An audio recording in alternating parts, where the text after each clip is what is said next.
5. Who'll do the roll call? Is that you, Brian? Or you, Steve? I'm unmuted. I'll sub for Brian. Okay. Miss Linkowski?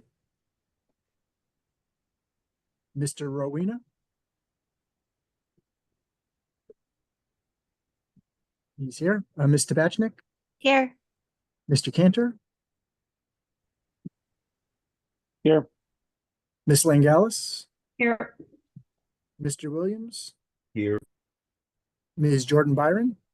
Present. Mr. Bryce? Present. Mr. Schulman? Here.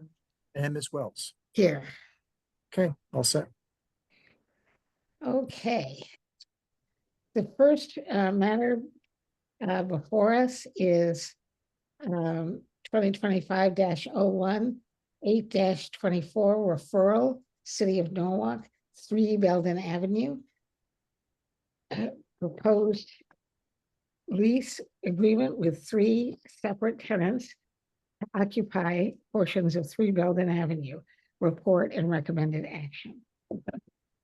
Somebody from the city here to present this to us?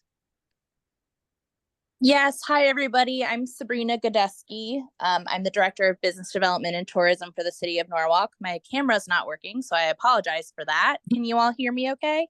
Yes. Yep. Yes. Perfect. So these 3 leases, I believe a few months ago, you saw the lease for the Makers Guild. In that time span, the city has acquired 3 Belden Avenue. These 3 leases are just transferring them from previous leases that were currently held by a mixture of the Norwalk Redevelopment Agency as well as the First Taxing District, who previously owned the property. So now that the city owns the property, we're just essentially making these leases compliant with our leases that we have all over the city and different properties that we own. So that's what's before you tonight. It honors the $4.50 rate that is consistent throughout all of our other leases of city property.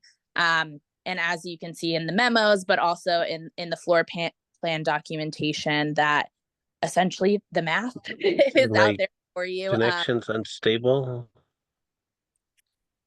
Pardon? Go ahead, Sabrina. Okay. Did you hear all of that? Sorry. Yes. Yes. Okay, awesome. So yeah, that's just what's before you today, is that it's renewing essentially the 3 leases that are currently in place. Those tenants are already in the property. It's just us entering into those agreements as we now own the property versus the taxing district. Okay, great. Do I have is there a motion to approve? I'll approve. JJ. Okay, is there a second? I'll second. Darius seconds. Maybe we should do a roll call for this. Can we? Galen, I have a quick question. Excuse me, for Sabrina. Sure. Sabrina, you referred to the redevelopment agency is, to the best of my knowledge, not a city agency. Is this building now owned by redevelopment, or is it owned by the city of Norwalk? It is owned by the City of Norwalk. Previously, the redevelopment agency was the master tenant on the lease with the taxing districts. Now that the city owns it, we will be leasing separately to the 4 organizations, which the Makers Guild, which you've already seen, the redevelopment agency themselves, the Hispanic Chamber, and the NAACP. Okay, thank you very much. No problem. I have a question, maybe more for Brian. On our new agenda, there's. Then I'll just ask you to put in your email. There's a link. There's a link that says for this item, report and recommended action. But when I click on it, it just goes to the 824 referrals and special appropriations page and doesn't include a report and recommended action. What am I missing? So generally on the 824s, there are motions to approve. There's not like I guess it says report and recommended action, but they're essentially just a motion to approve and or deny. And then the supplemental information provided by Sabrina. Okay. If it's, okay. Okay, thanks. Are there any other questions? One question for Sabrina. One thing I think I noticed in one of the memos is it talked about how the redevelopment agency was split between this building and 50 Washington Street, if I'm remembering right. Why is the redevelopment split between the two buildings instead of being a tenant of just one? Essentially, the short answer is that there's not enough space at 50 Washington Street for all their staff, but also all that they have that's currently in the 3 Belden location. So they have specific files that they have to keep on record for our CDBG programs as well as their application reviews. So moving all of those things is possible, but within this other space at 50 Washington, it wouldn't be possible to house both the rest of the staff that remain at 3 Belden, but also the storage that they maintain at 3 Belden Avenue. Gotcha. Thank you. And Galen, just a reminder, you need to seat alternates for the different. Yes. So we see 2 alternates for each one, right? There Yeah, only just. are 2 alternates here. That is, well, it's hard So- to get a head count just seeing because Darius and JJ are off camera. That's 2, 3, 4, 5, 6, 7. No, I think you need to seat. Let me count again, sorry. 6. I think you have 8, and Brian, check my math. I think you have 8 regular members here and then 2 alternates. So you just have to rotate each. So Anna would sit for 1, then Diana, then you just kind of go, I think you can just go back and forth. Okay, so you want to kick it off, Anna, you'll be seated for this one, okay? Are there any further questions?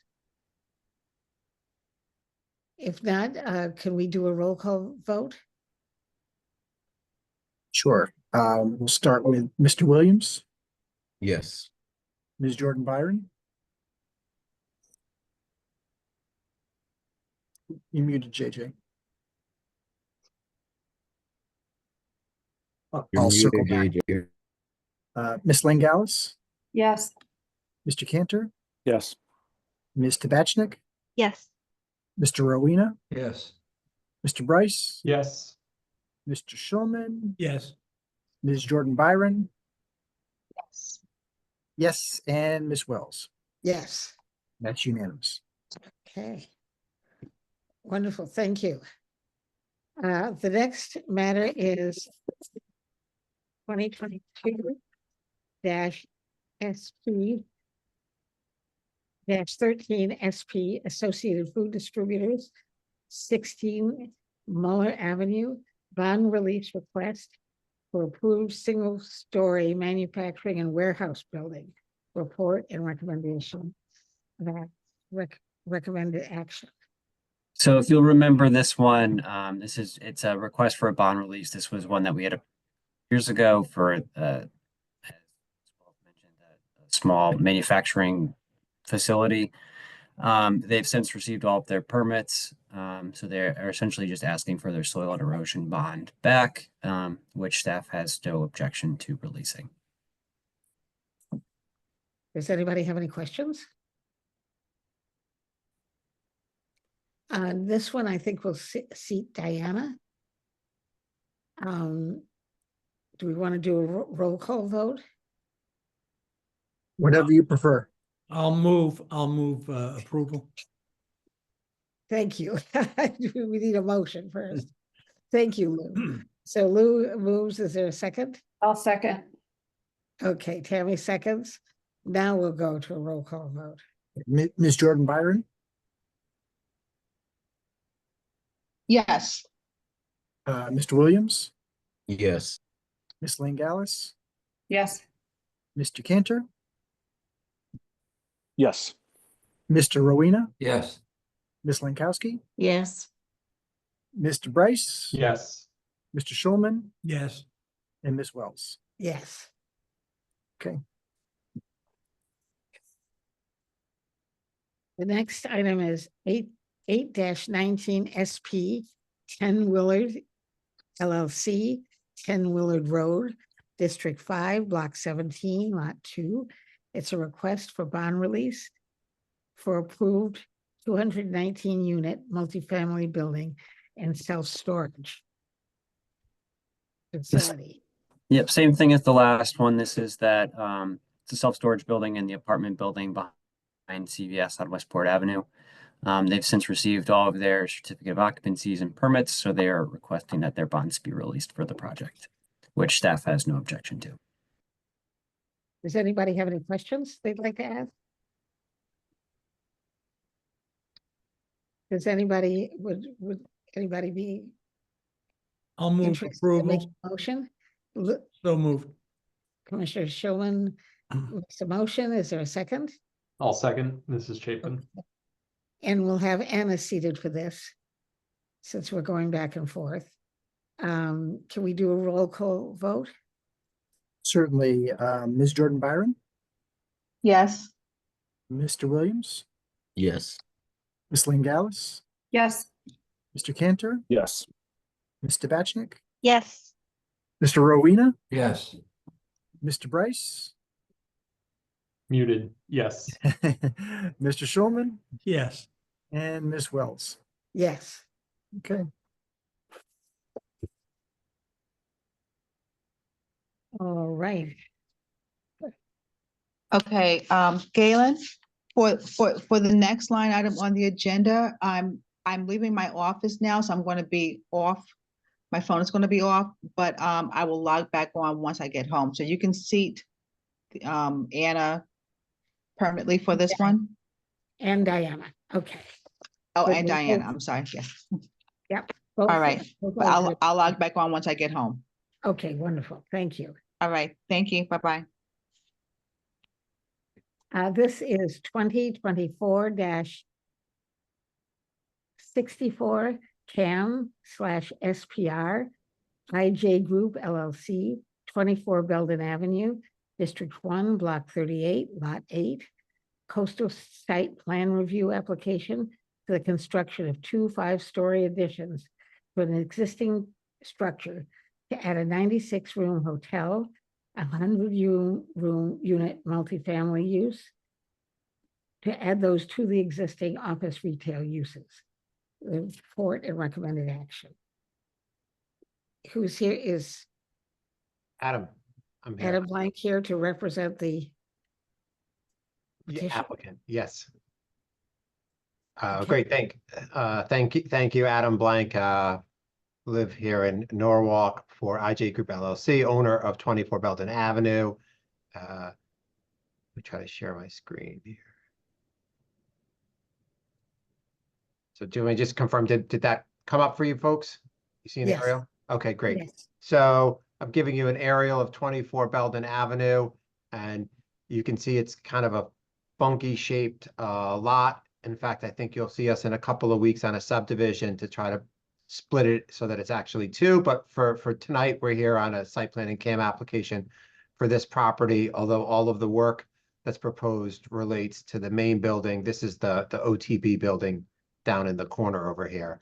But so this is our building, and here's a relatively current view of what it looks like on the intersection of Burnell and Belden. It's located in the CD4 zone. We've got tonight Vince Hines, the project engineer, Ray Sullivan, the architect, Earl Govan, the landscape architect, Brian Dempsey, traffic engineer, as well as the principal of IJ Group, Jason Milligan.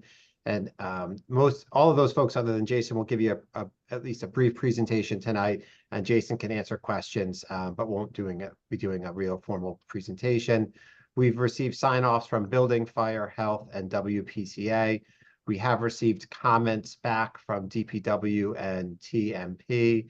And towards the end of the presentation tonight, I do want to spend a couple of minutes with some comments regarding the comments that we received from DPW and TMP prior to you hopefully taking action and approving this tonight.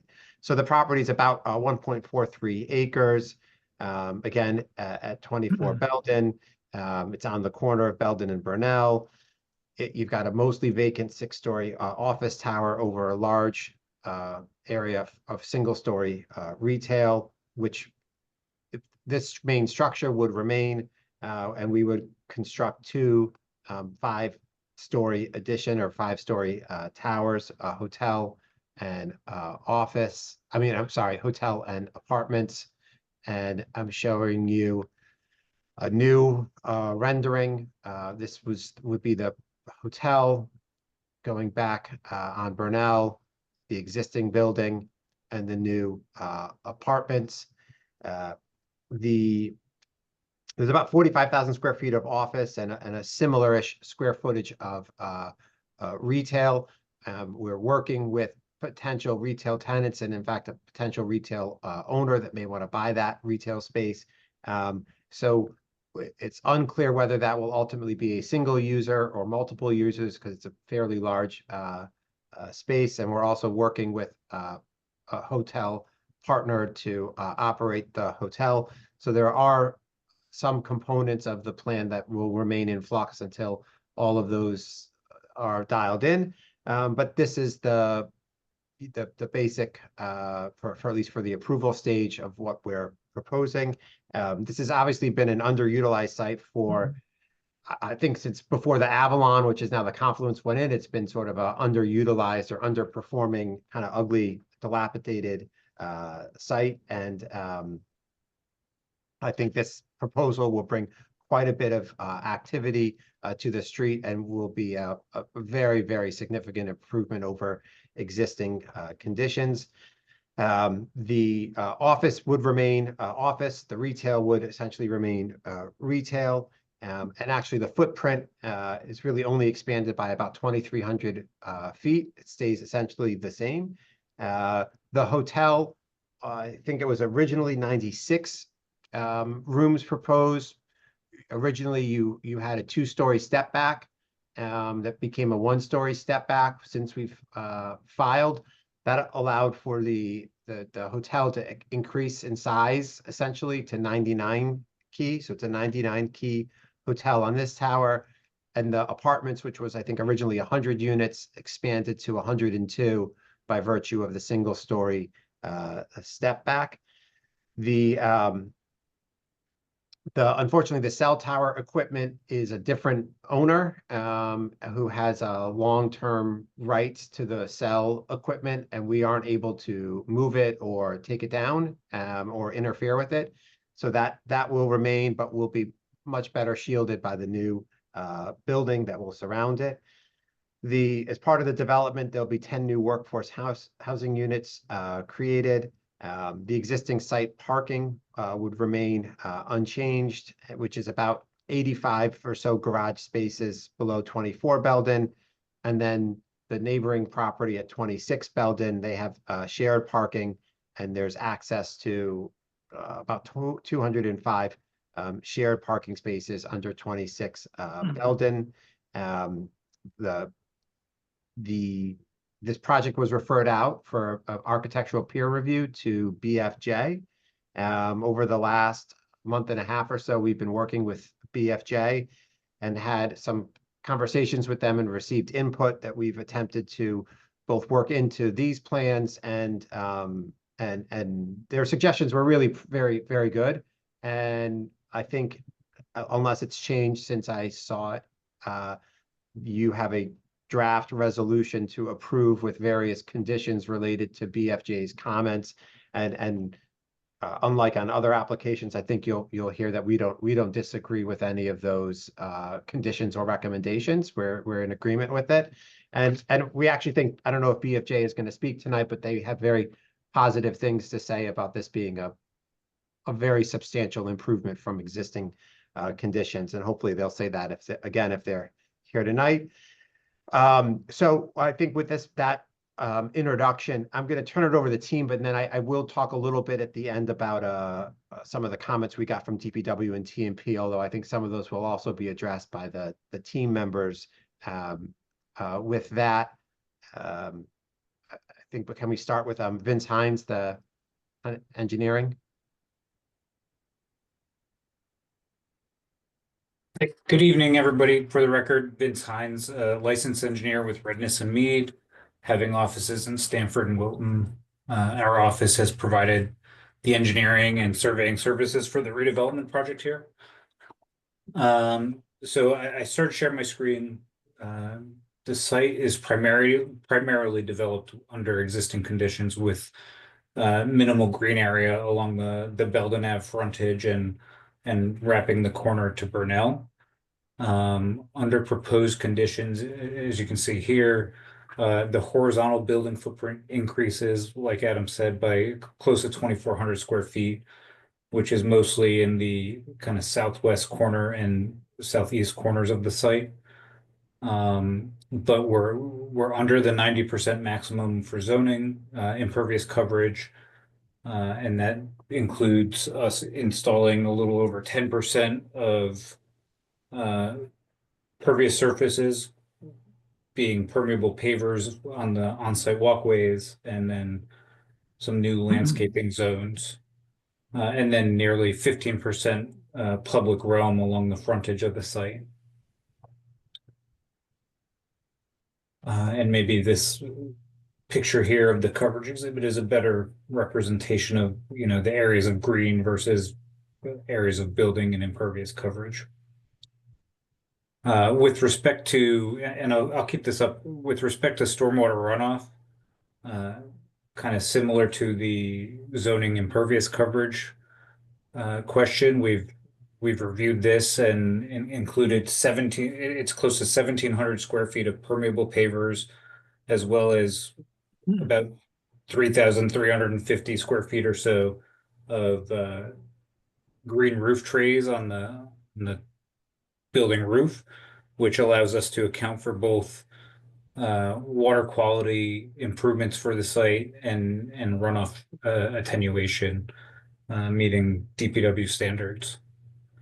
With that, DPW did provide a review response to the team with items that can be addressed and further reviewed as these plans progress towards the building permit. As Adam indicated, we're in the coastal area management zone. However, no resources were identified within the boundary of the property, nor is the property located in the FEMA established flood area. And although the property lies 35 feet from the Norwalk River, because of the irregularly shaped lot, the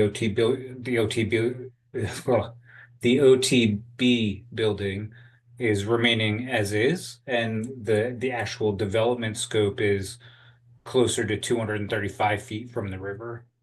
As such, we don't find any adverse impacts related to coastal resources, and no specific mitigation plans are necessary other than the typical slew of sediment and erosion controls. With that, I think I'll pass it back to Adam unless anybody has any site plan specific comments. Ray, you want to take over, Mr. Sullivan? Yes.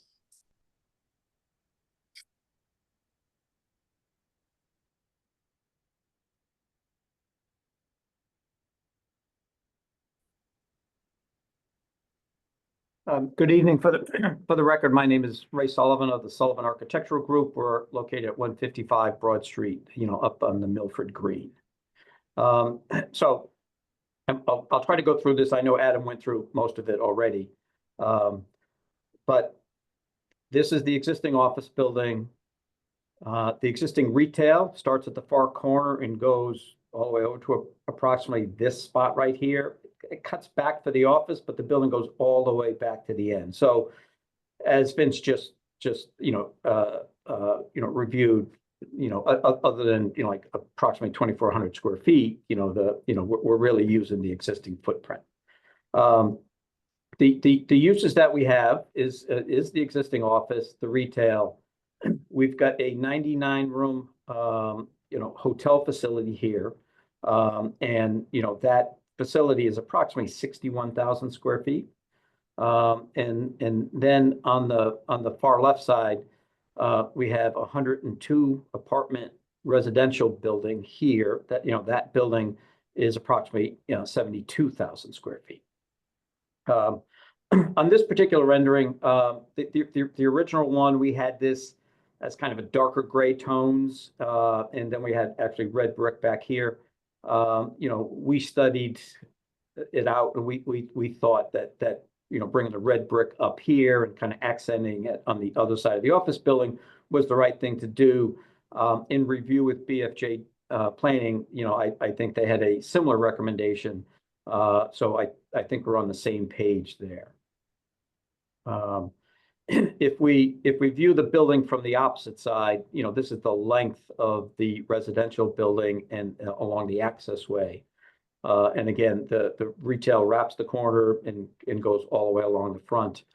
And there's an entryway here, which we've kind of blown up a little bit right here. BFJ made an excellent point. This, that because of the multiple uses and the multiple exposures, we should be careful. Just make sure that we identify, where all the entryways are. So we envision signage out here for the residential building with the actual entry to the structure right here. The hotel will have its signature, sign, right over an entry canopy. At this angle, it's tough to see, but there's a large sign, hanging from the edge of the building. BFJ made a very good comment. When we originally kind of ran the office, or I'm sorry, the retail straight across, it was hard to distinguish the office. So we bumped up the office entryway, provided this canopy, and a spot for signage, so that becomes the entryway to the office. Right now, we are discussing the full approximately 30,000 square feet of retail area to be one tenant, so that tenant could have its signature up here. Although we have spoken to multiple potential tenants along the way, and so we are providing a signage band. So if there are multiple tenants, there are spots to put the signage.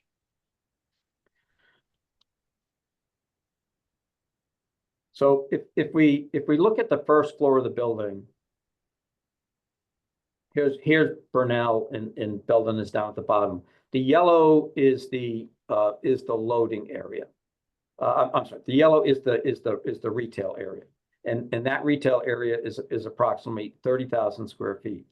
To the right, this truncated rectangle is the hotel. This light reddish color is mostly the public area of the hotel. The gray is the back room. The entry to the hotel is down at grade. The sidewalk slopes as you go along Belden and turn onto Burnell.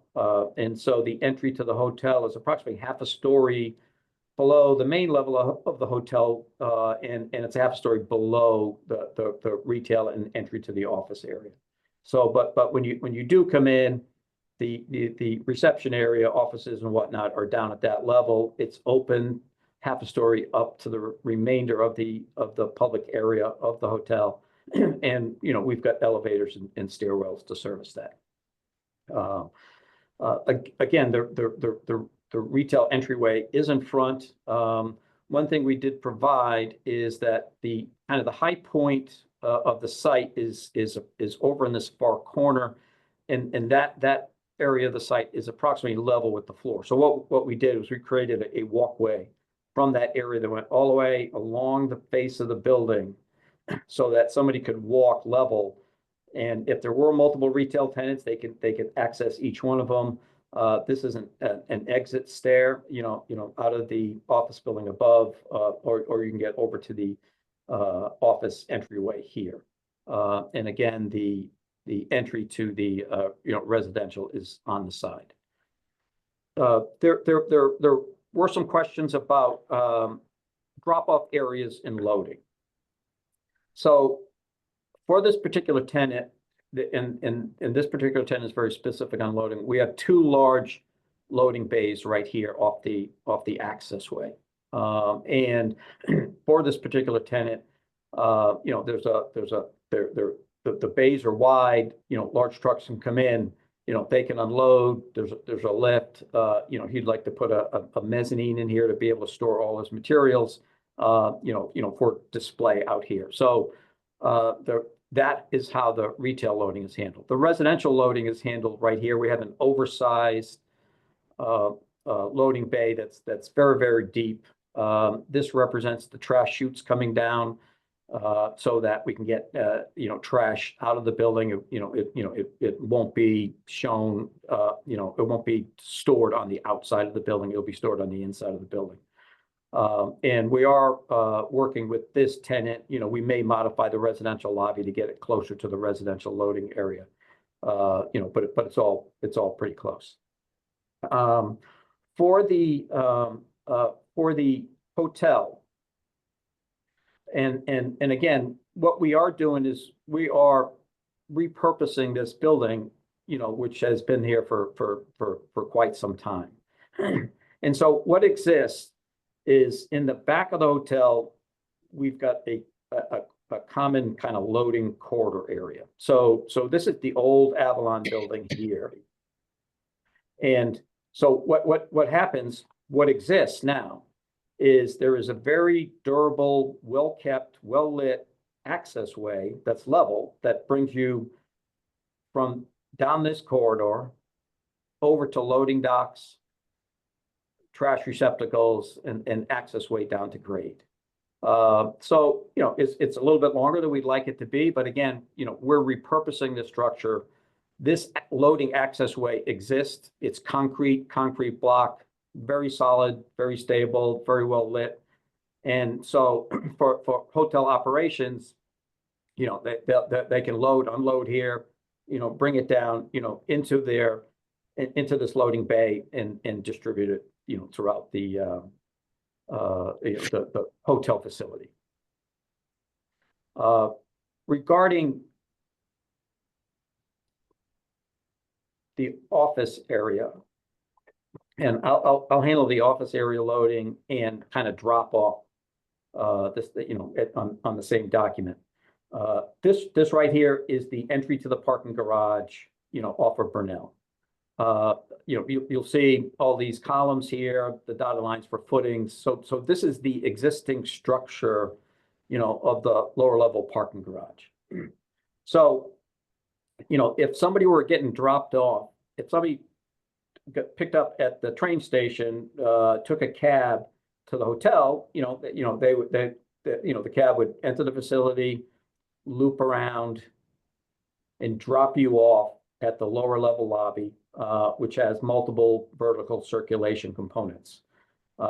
These two elevators go right up to the elevator lobby. So that's how somebody can get dropped off at the elevator. If somebody were dropping off a package, if somebody ordered food and they were going to get, you know, somebody needed to pull off somewhere, that same person can come in, and there are two spots here to pull in and get out of the way, you know, for the smaller vehicles. You know, if you were, you know, going to the office, you could park at any one of these spaces, you know, just walk over to the lobby and take the elevator up to the office. If you needed to load into the office area, you would essentially do the same loop, you know, unload and take it up the elevators directly up to the office. If you are going to the residential structure, there is a lower level residential lobby. So again, you could take that loop in, you could get dropped off. This is a little plaza area, you know, before you enter the lobby, you know, and then the elevator's directly there. If you had a friend picking you up and you were on your way down and he needed to get out of the way, you know, somebody can pull in, back up into this area, you know, and get out of the way. So you know, I think we've got, we're trying to repurpose this area to make the spaces upstairs function properly, and I think that this is working. You know, if this were a new building, would it be slightly different? Yes, it would be slightly different. But in terms of trying to repurpose this building that exists, I think we're making, good use of the circulation. One small component too is that there's actually a service elevator for the hotel here. So if the hotel were getting small deliveries, they could bring that around and then bring that in and up the elevator. So instead of taking that longer route, there are shorter routes, but they're there for smaller vehicles. And just so that everyone understands, if you enter the garage here, you loop around and you can get over to the adjacent parking spaces in the old Avalon building this way or that way. These walls are open and there's free passage, in between. Another discussion was, okay, how does a handicapped person, get into the various buildings? So you can see here, we've got the handicap parking spaces, right in the middle of the garage. So if a handicapped person needed to get to the apartments, they could loop around, park, and go up the elevator. If a handicapped person needed to get to the hotel, they can come in, park, and go over to the elevator for the hotel. Same thing, with the office. Regarding the retail, there's some retail spaces. I'll go to another diagram in a second just to let you know. There's retail spaces on the upper floor. There are handicap spaces for retail on an upper floor. But if it's possible if we need to work it out that these two elevators go up to a lobby that has direct access, or we could provide direct access, into the retail that is up above. We don't want to propose that now. That retail tenant isn't signed up. I do have other diagrams. I'm not going to muddy the waters by showing you them unless you wanted to see them.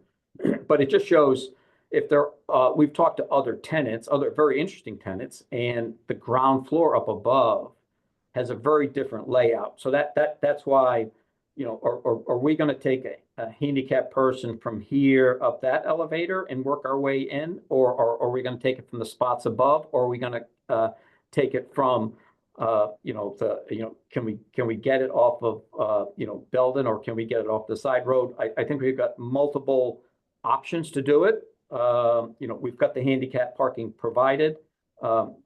We just need to identify the user and be 100% on their needs. But right along this wall right here, in the old Avalon building, there's a long row of parking. There is handicap parking here, which the owner has set aside, for the retail. So, again, if it were this retail tenant, would they park here and then they can come around to the front? Would we have them come around and come into a side entry here? If it was another tenant, that loading dock may not be there, so we might be able to get direct access. So we have loading spaces indoor here. Hopefully we can provide some outside in parallel spaces. But we have interior loading handicap spaces here, and we have them, down on the lower level as well. This is just a typical floor plan. So this is the existing office. This is the existing vertical circulation that exists, in the office. And so here are the two elevators and the stairway that comes up and feeds the hotel. That's that service elevator in the back, and there's the rear stairwell. And this is a footprint of the typical floor of the residential building. A point that BFJ brought up is that we had windows back here. They were relatively close to the old Avalon building. I was confident we were code compliant on those, but as we studied them, these are smaller units, so we added some side windows here. So we got plenty of light coming in this way and in that way, and where we did have a couple of windows on this side, we eliminated those windows just to eliminate any kind of, you know, conflict or a window here in the old Avalon building looking into a window here at relatively close proximity. So we've got enough light and ventilation coming into these spaces. We've got, you know, a good fire rated distance between, but we've taken the windows off, and that was part of our conversation with BFJ, and we think we simplified that process. This happens to be the typical floor, second through the fifth, and this is the uppermost floor where it steps back. So, we've got balcony areas here, and we've got, balcony areas here. So by way of a brief introduction or overview, that is the building. I'll just bring up one point. You probably don't recall. If you recall the photograph that Adam showed initially, the photograph he showed of the existing building was taken at ground level. And if you go back to that photograph, you can barely see the tops of these. And I guess what I'm telling you here is that we provided a slight aerial. So I'm standing approximately on the third floor of this structure, looking, and I think from a higher vantage point, you see more of the building. If we took the vantage point down at grade, as if somebody was coming across the sidewalk here, how much we see of this cell tower equipment, would be far less than what we see here. And I think it's exaggerated because our view is up, but I think you can actually see that in Adam's photograph. So that's a brief overview. If anybody has any questions. Ray, I have a question, excuse me, about the roofs of the buildings. What are you doing to either have solar on those roofs or green roofs to meet the requirements of the zoning?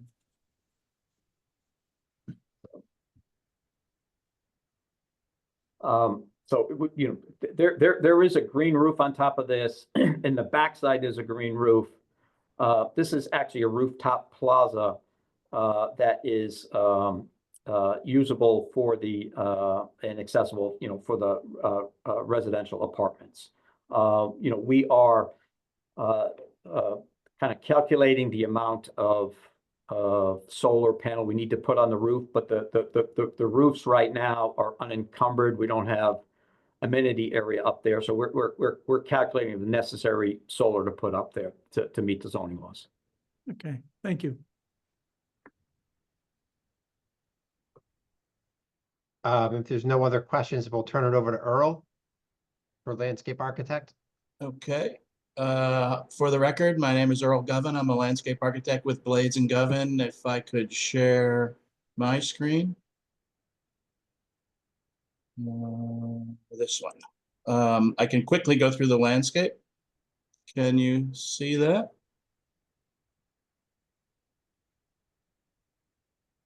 Can you all see that? Yeah, I can see it. Yeah. Okay. So as Ray was mentioning, there's 2 areas of green roof. I'll start there. The dark area up here is about 3,000 square feet. And then the small area above the retail entrance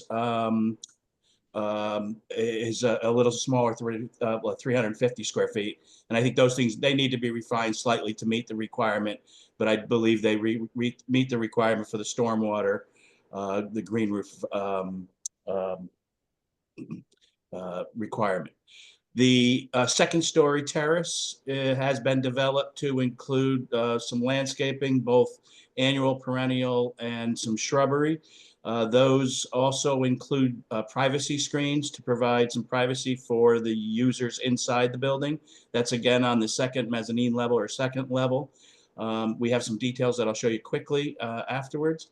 The streetscape has been developed to be commensurate with the neighboring residential streetscape. We've changed the trees slightly. I think those are a little heavier of a tree, so we went with something a little more narrow and native. So all the landscaping we're proposing on this site is native to Connecticut. We're using switchgrass and native hydrangeas with maples, upright maples as the street tree, and eastern redbud as a accent tree. And those are basically planted along the foundation and the entry walk in the areas that are left to us in the existing condition, essentially. So it's the existing landscape that's getting redeveloped. There's also a small area underneath the second story of the building, which will be predominantly perennial and will be native perennial in order to see what kind of takes over in there based on the sun.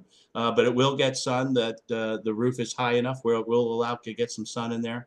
So we're not too worried about that growing. It's just that we just want to see what would take over. So there's 3 different materials in there that'll kind of take that. The paving that we're including here is permeable paving. The streetscape again is cognizant of what's going on to our west in the Avalon project with the flexi pave tree grates and the special paving. I think I can go to the pavers.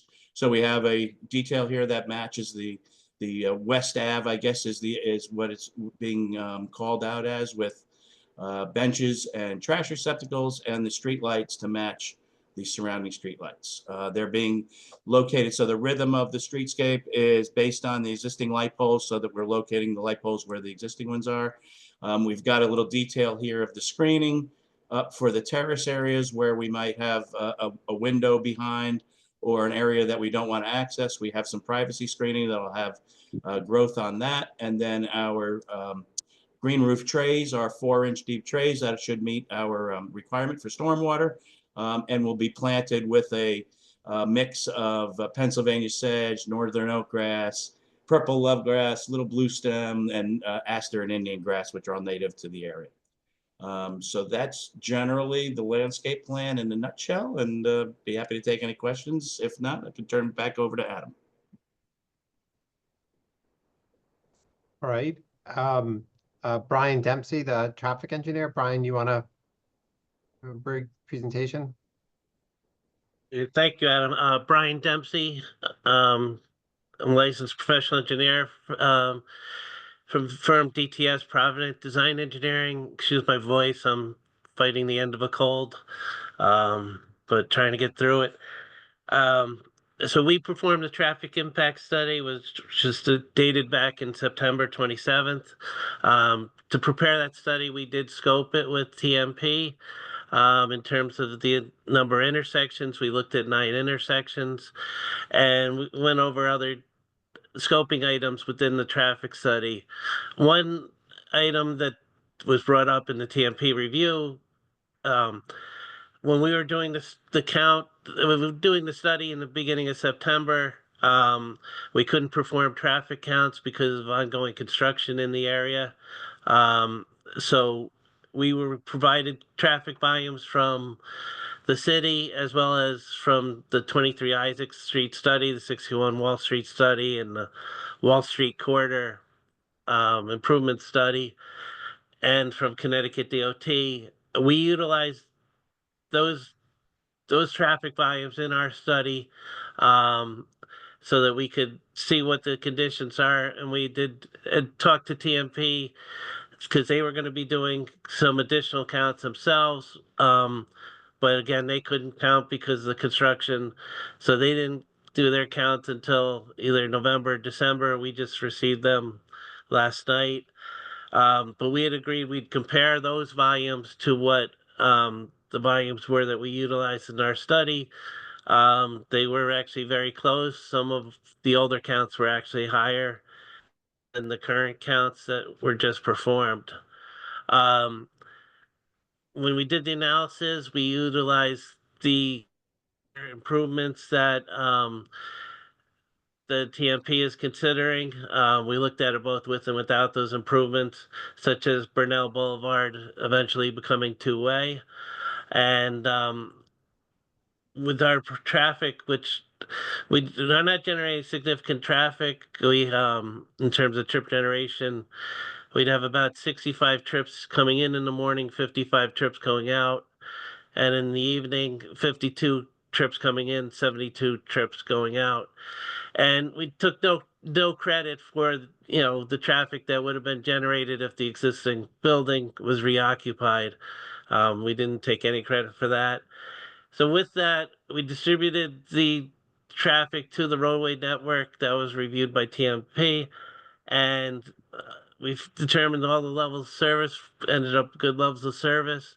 There were a couple locations that we recommend some slight signal timing. We would recommend that with or without the project. It was just adjustments to the signal timing that TMP proposed for the future.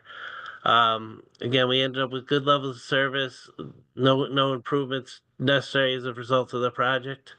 The TMP is in the process of doing their study that we don't know when that's going to be available. In that study, it includes this project, it includes the site generated traffic directly from our study. And they're studying the year condition of 2042. So this area will be well studied in terms of from a traffic standpoint. And I'll answer any questions that you might have.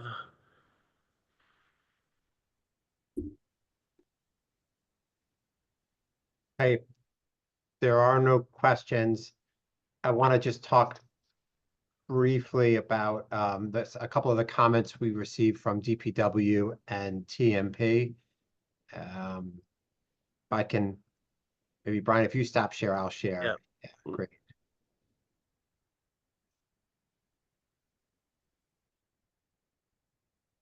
This works. Okay. So on this, you've heard this from me before on at least on 23 Isaacs. I don't know if it was on other projects as well, but and by the way, your draft motion to approve, your sort of standard resolution to approve always includes some language that says like the applicant to obtain all department sign-offs, or sometimes it individually lists the departments, but it says that we need to obtain sign-offs from departments. And that, generally speaking, we don't have an issue with that. And generally speaking, we don't have an issue with the comments we received from DPW with one category of exceptions. So for their comments 1, 2, and 4, those are their comments relating to existing easements, and in some instances, their interpretation of those easements. And what we've sort of said before, and I'm saying again, is that we don't have any issue with you putting as a condition of approval that the applicant will comply with all of their legal requirements, will comply with all easement agreements or other legal agreements on the property. You know, Jason will agree to abide by the law, abide by his rules, but we get a little bit of an issue when different departments start to comment about what they think is required by those agreements, and particularly when, as is the case here, there are some of those easements actually expire within the next couple of years, and some of the agreements are in discussions now to be reworked. And so it really isn't sort of, it's not just that it's not their business, but it's really not their purview to oversee and regulate private easement agreements, other than simply to say that we've got to abide by any easements or agreements on the property. We're okay with that, but we would ask you to just, you know, in your standard approval, just carve out, just to say that for DPW, with respect to comments 1, 2, and 4, that the applicant will, you know, abide by any easements or agreements on the property. Does that, I mean, you don't have to necessarily agree with me, hopefully you will, but does that at least make sense to you? Okay. So then we also got comments from TMP, and we had some procedural and substantive concerns related to those comments. I think procedurally, it's been, I would say, frustrating for us on this project and on others that, you know, these comments were received Friday at 5:30 p.m. before the Martin Luther King hot long weekend, when most of our team was going to be away, with a public hearing on Wednesday, despite our requests pretty much weekly for 2 months now. asking for comments and sign off. And we do that on every project to every department.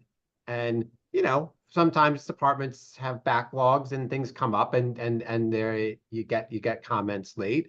But we can count on receiving lengthy TMP comments typically within 48 hours of your scheduled meeting. And that is not the case for other departments. And it's kind of frustrating to us that much of what's in here we think could have been communicated to us significantly further in advance than what it was, which puts you in a bad spot and it puts us in a tough spot.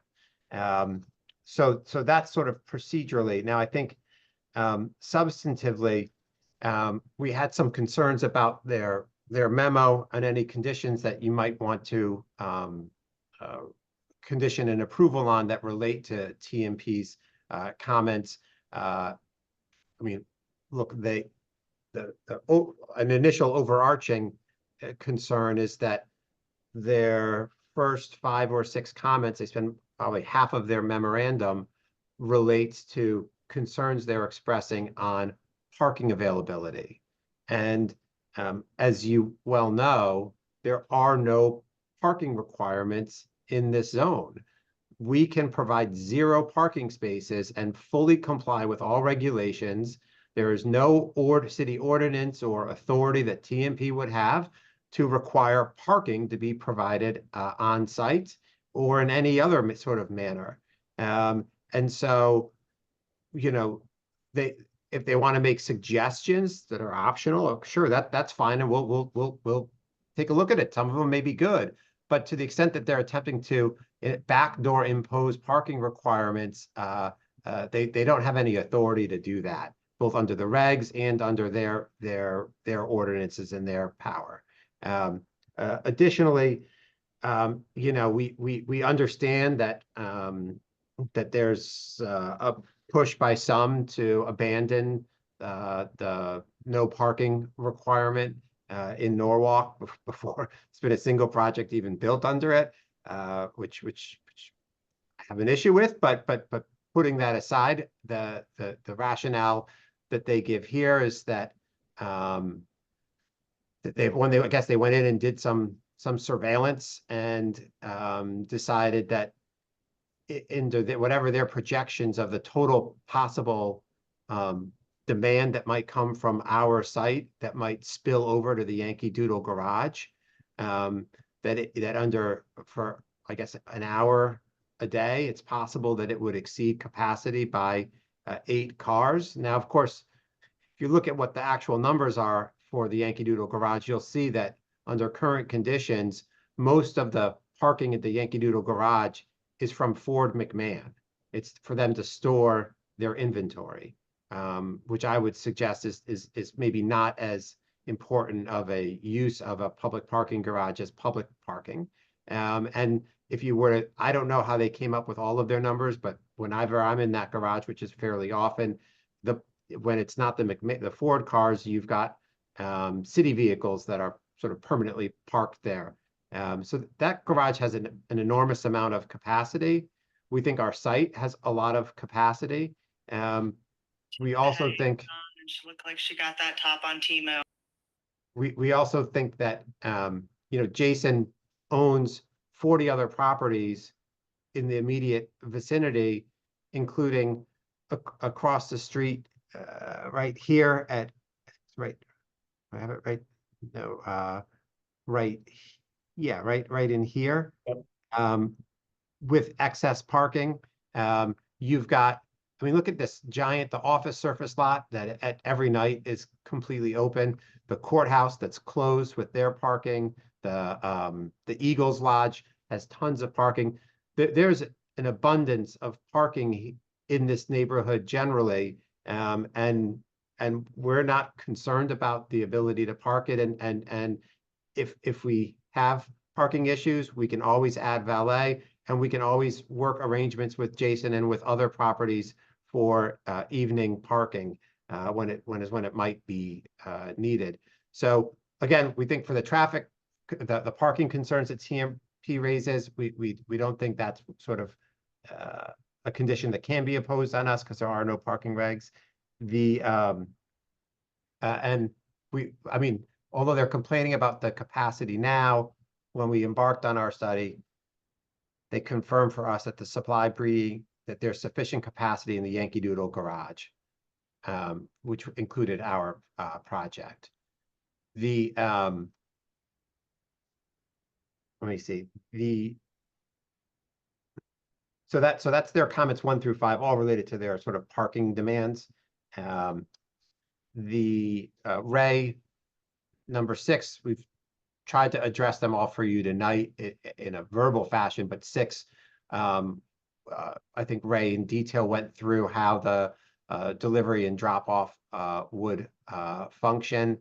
The traffic study, I think in part, so there was a few things that happened there. One, as Brian sort of explained, was that TMP, and I will say they did say to us that when we began with this process, they said, hey, we're going to be doing new traffic counts in a couple of months.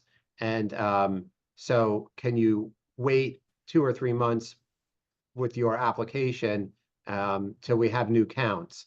And we didn't think it was fair to delay the application by a number of months for them to get new counts, but did agree that we would take a look at their counts when they were done. And Brian, I think, just told you that he has actually looked at those counts. And in general, the newer numbers show less traffic than the numbers that we used. So we were more conservative by using the old numbers.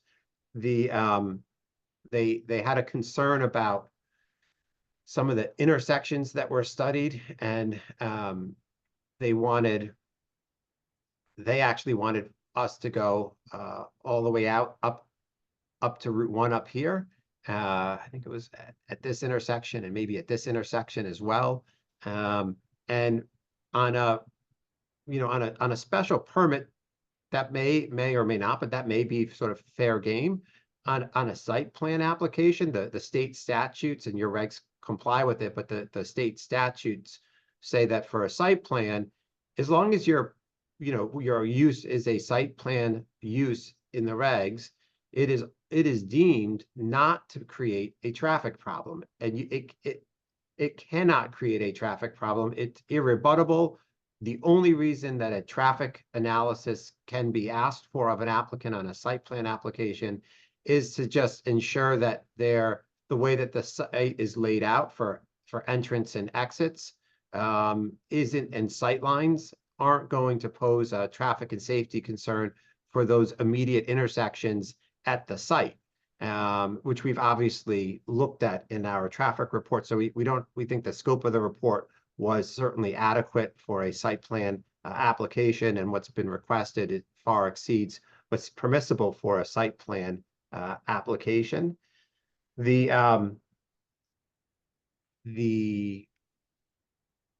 Finally,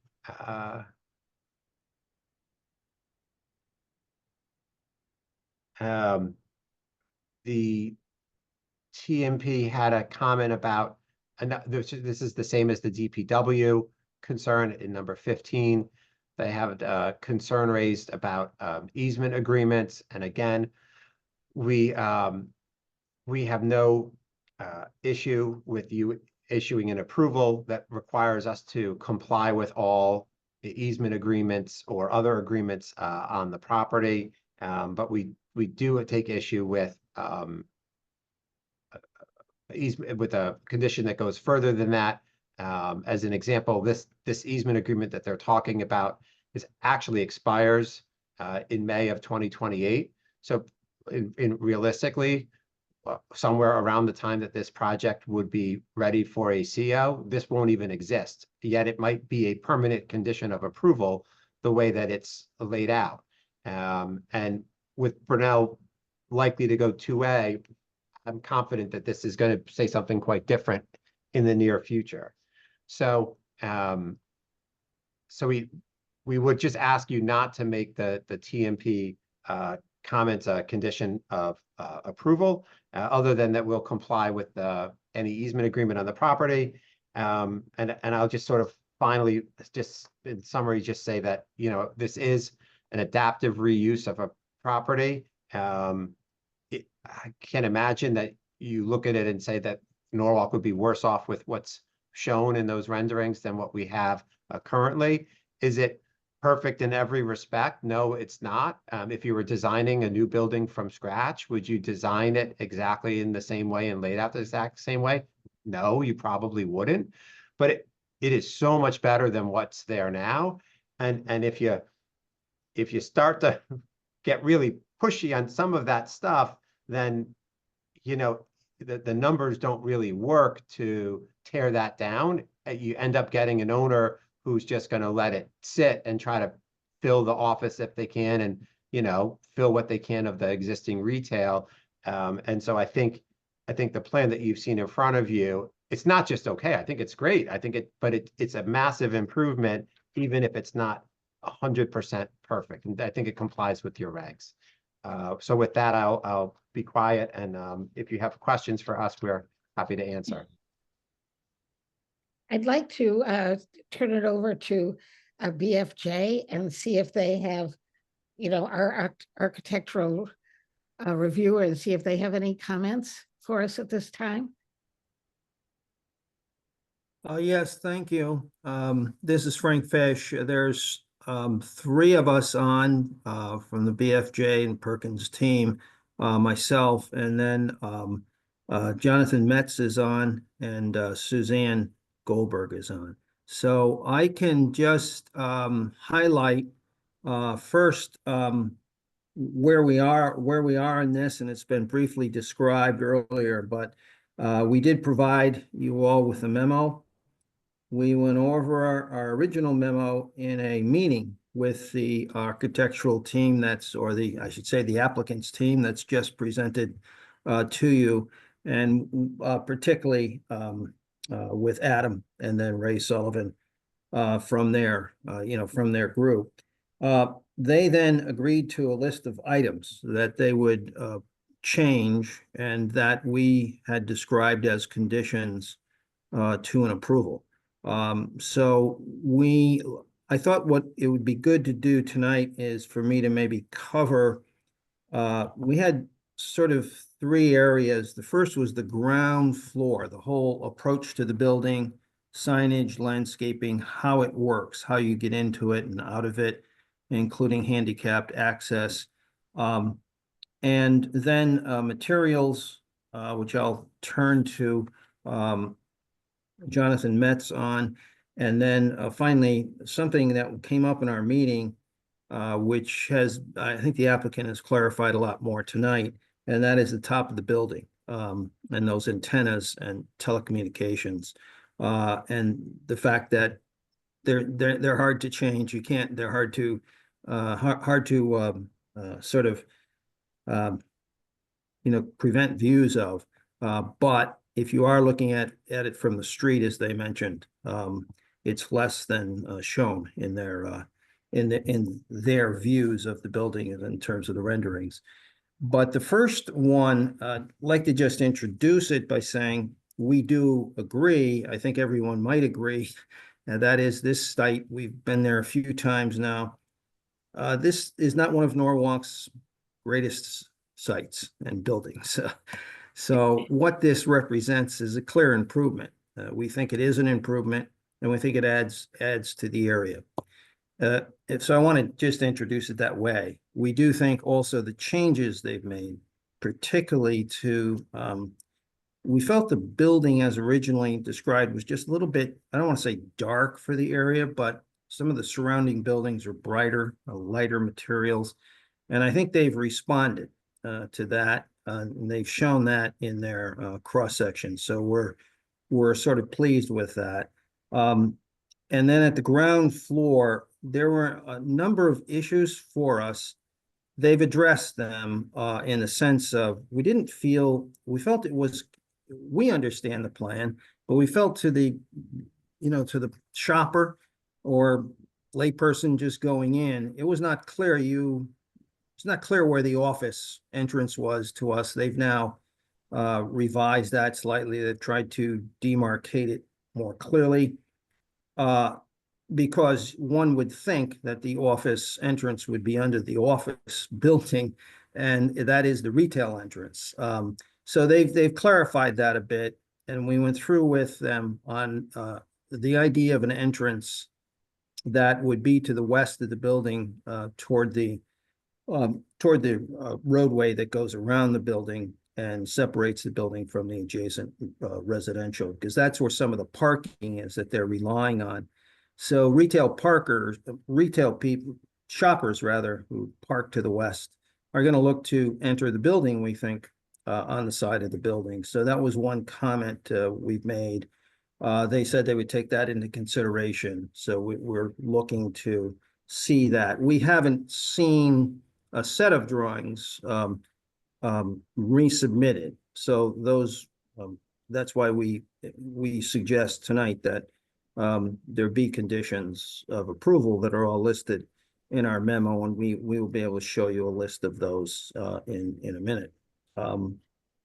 But in terms of the landscaping, and the landscape's now been described to you, we do think they've picked up the streetscape from the buildings to the west and the streetscape to the west toward Route 7 well, and they've got a good landscape plan, but we need to make sure that handicapped access does work. We think that handicapped access is possible from the west end of the building coming in front of the retail.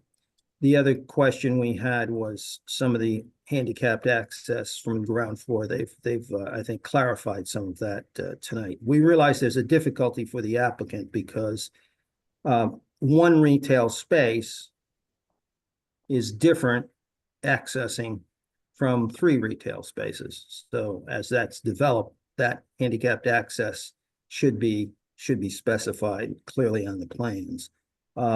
So the other question that we had about the ground floor is we think the landscape plan should be extended.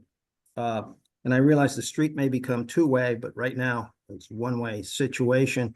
Should be extended up Burnell and also extended up the side of the building. The original drawings we had didn't go clearly up either side, but we were concerned because the bus station, I should say, not garage, but the bus stops there were not clearly shown, and how that landscape works to the back. They said they would do that, and I think that would be a good addition on the plans. The other thing they have covered now is that we were wondering about how refuse and garbage pickup works. Works well for the apartment building, which is on the west side of this.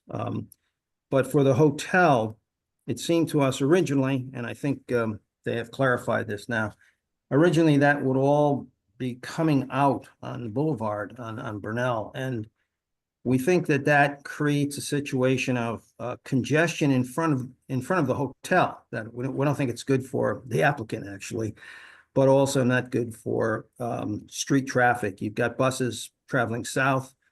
Even if the street becomes 2-way, you then have 2-way traffic trying to get into the building, and yet you'd have drop-offs in front of the hotel. If you have a garbage truck there, that's not going to work very well. So we suggested that garbage pickup for the hotel also be where garbage pickup is for the housing, namely on the west side of the building where they have truck bays that can get in and out.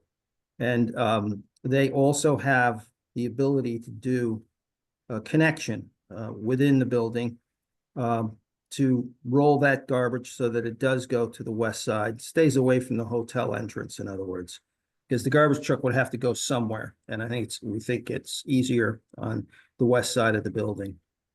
So we've mentioned that. Those are some of the ground floor issues. We think the applicants were pleased with their general response to that. But in terms of materials and upstairs in the building, if I could turn this over a bit to Jonathan Metz, who's on this call. And Jonathan's one of the architects that's been reviewing this with us from Perkins Eastman's Stamford office. Good evening, Jonathan Metz from Perkins Eastman, Stamford. The initial renderings and drawings we saw from the applicant were much darker than what we saw today and also the improved after we had a discussion with them.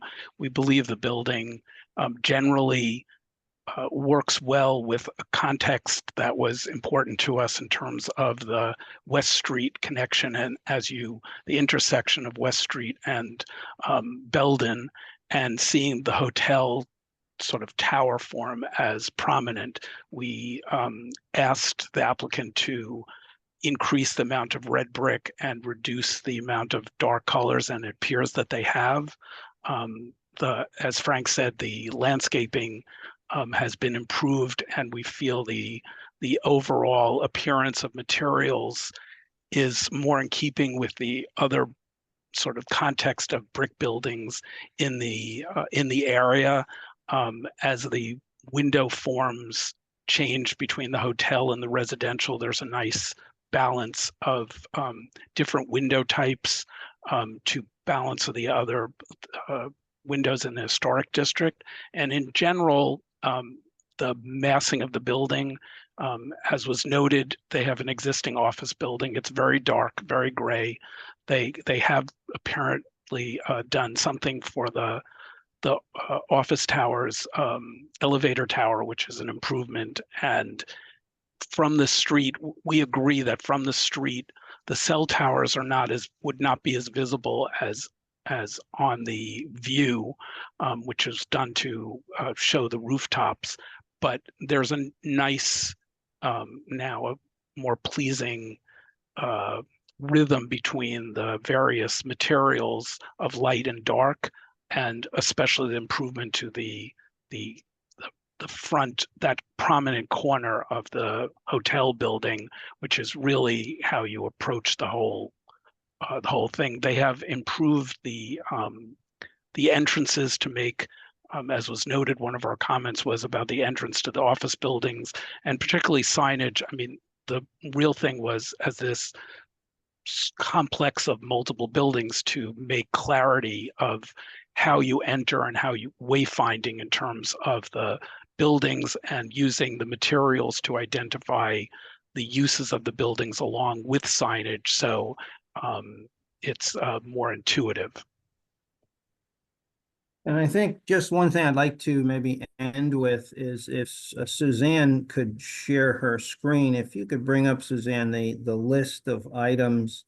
It was just drawings that we had all agreed it would be good to submit to you. So I don't know if you're able to do that, Suzanne. Yeah, I think we're. Can you see my screen here? Not yet. It's loading it. Loading, right. Yeah. There you go. Okay, So. great. Yeah, Good. so this is So, the go ahead. resolution from Brian that includes the list of the conditions and the outstanding items from our last meeting with the applicant. And so this is a basic list, I think, that could be used if you so choose, if the P and Z chooses to move forward on approval. A list just listing these conditions. We haven't seen some of the drawings that they've agreed to do that would make these changes. So we didn't want to be premature tonight and suggest to you anything more than a approval with conditions. So I can go through these briefly. Again, we've covered, I think, these. It's the entries to the building for the office and retail uses with signage, awnings, and other features that Jonathan has just mentioned also. And then B is just the orbital up, the bus facility, and the hotel frontage shown on the landscape plan. But we think the landscape plan should go right up through the entire property. And then C, the lighting plan be provided as part of the landscape plan. At that point, we hadn't known what the exact lighting is. An operations plan, well, that's D. Clarify how the various retail shoppers access the retail space. We realize there might be one big retail space, that would be 30,000 square feet, so it'd be a big user, or smaller ones, and that how that works might be a little bit different, but with each type of use. But handicapped accessibility is important, and how you access it from the different parking areas. And then an operations plan in terms of detailing the pickup and drop off to the buildings. We think in the front, which I didn't mention, some of the spaces on the road actually might be appropriate if you got a hotel and you've got retail, might be appropriate rather than just parking, either very short-term parking or some reservations for drop-off in front of the buildings. And then the loading operations I have mentioned to the site, especially the garbage. And then H is privacy screens, which I think they've tried to respond to now for the rooms, which were described by Ray Sullivan. I is that the plant selection for the green roof and shadow patterns, that's now been a little bit clarified by the landscape architect tonight. We had not seen some of those details. J, the dimensions of the roof, of the windows, labeling, and I think they have now, that's what Jonathan just mentioned. It would be good to see a drawing on that. K is an easy one. The food prep area we have thought should be labeled on the architectural drawings. And then the transformers weren't mentioned. We think as much as possible. We know that transformers have their own accessibility requirements, but as much as possible to be screened. So those are sort of the items, and we thought that they should be perhaps if you move to approval, conditions of approval. I think that, Jonathan, unless there's, or Suzanne, anything else, I think we'd be open to questions or discussions or. Yeah, I wherever- think you've covered most of them, Frank, in terms of that was our list of conditions. Okay. Okay. Do any of the commissioners have any questions at this point? I do, Jen? Gail. Thank you. I think my question is directed to Mr. Sullivan, if you are the person doing the landscaping. Is that you, Mr. Sullivan? No, that'd be Earl Govern. Oh, excuse me, Mr. Govern. You talked about vertical trees, and to me, a part of what might be really beautiful down there in terms of landscaping are trees that don't grow up like lollipops, but actually spread their branches out. I know it's a busy road and there might be buses turning the corners, but why wouldn't you plant a more opening tree that would offer shade to not only, the people on the sidewalk and a little bit on the street as they grow over time? Yeah, well, the trees are typically just narrower than the full, say, October Glory maple, which tend to have a very large canopy and sometimes unmaintainable. So I've been leaning towards choosing trees that have a more compact habit so that they are not spreading so far as maybe into the build. We don't have a lot of room here. So if a tree got 70 feet tall by 70 feet wide, it might be a little bit problematic, which is the ultimate size of some of those large shade trees.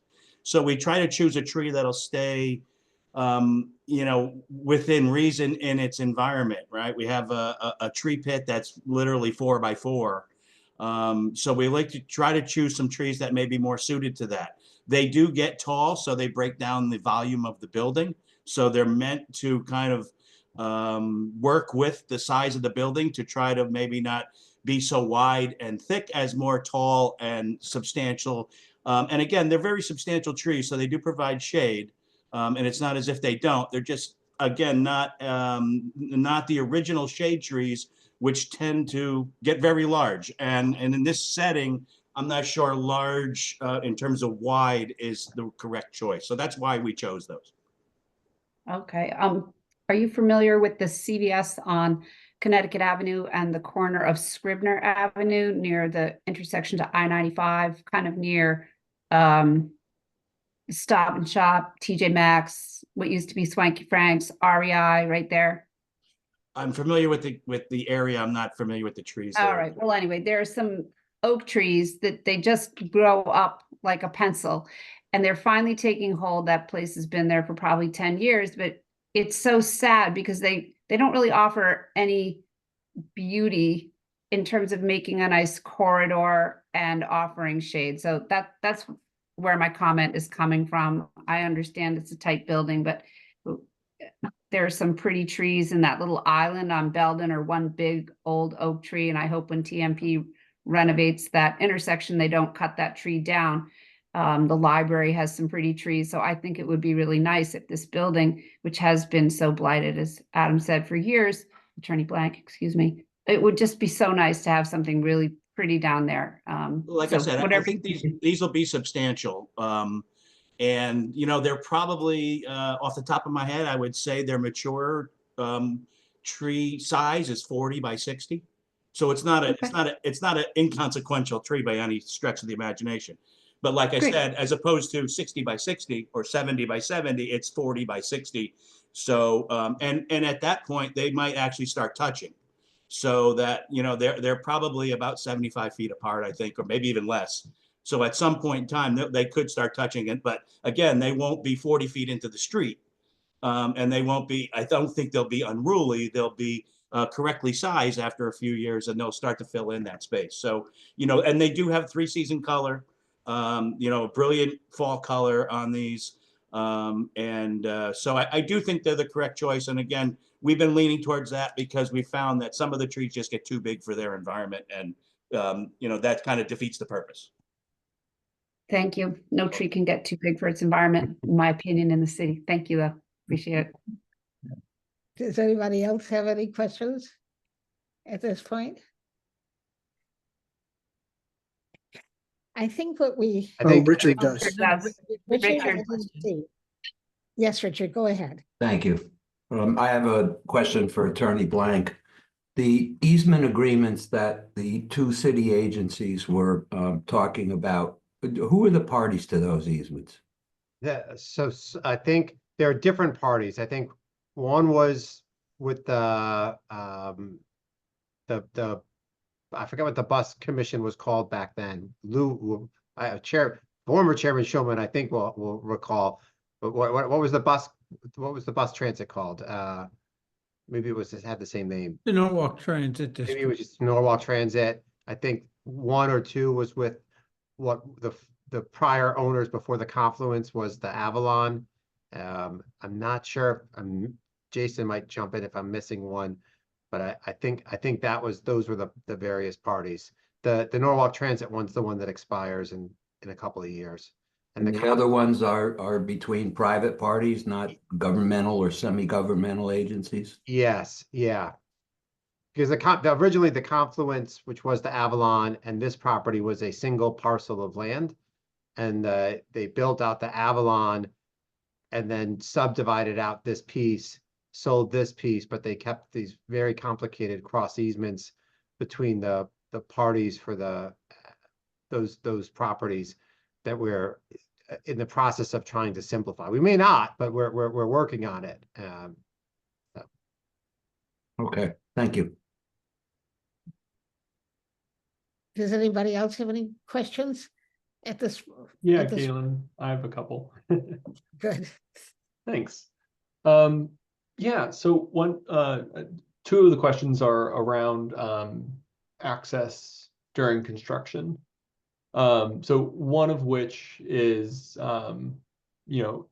impacts to the bus station as well as the pedestrian access along Belden, during construction, to make sure that folks are still able to access the bus stops and, be able to get around the site during construction as well. We've seen other projects in town that completely close off the sidewalk and, want to make sure that folks have those connections. So I didn't see that on any of the plans. What is the plan to make sure that folks are still able to commute and use the buses while construction is underway? And I don't know the answer to that. Jason, I know he had a family engagement right around now, so he may not actually hear us. My son just stepped on the mat, Zach. All right, sorry. Jason, are you able to speak to if you have a construction plan in place and know how you'll It's definitely premature for that. All We don't right. have it in place. All right, but whatever we put in won't interfere with the bus operations as long as they're continue to be located there. Similarly, the there seems to be like the access road, I'm not sure what to call it, but off of Belden that goes along the confluence and such. And, you know, it seems to be a major way to access the confluence and the former Avalon buildings. So presume that I guess probably related to that same construction plan, probably too premature to answer, but you know, making sure that that stays open for those residents who are at those buildings. Yeah. That will definitely have to stay open. And that's just a private access Okay. shared between the confluence and this property. Okay. Another question I had was on the renovation in the office and tower. Those renovations are internal only, right? It seems like maybe there's a little bit for the green roof over the entryway to the retail space, but otherwise the renovations for the existing structures are largely internal. Is that fair? Yeah, I would say they're 95% internal. Okay.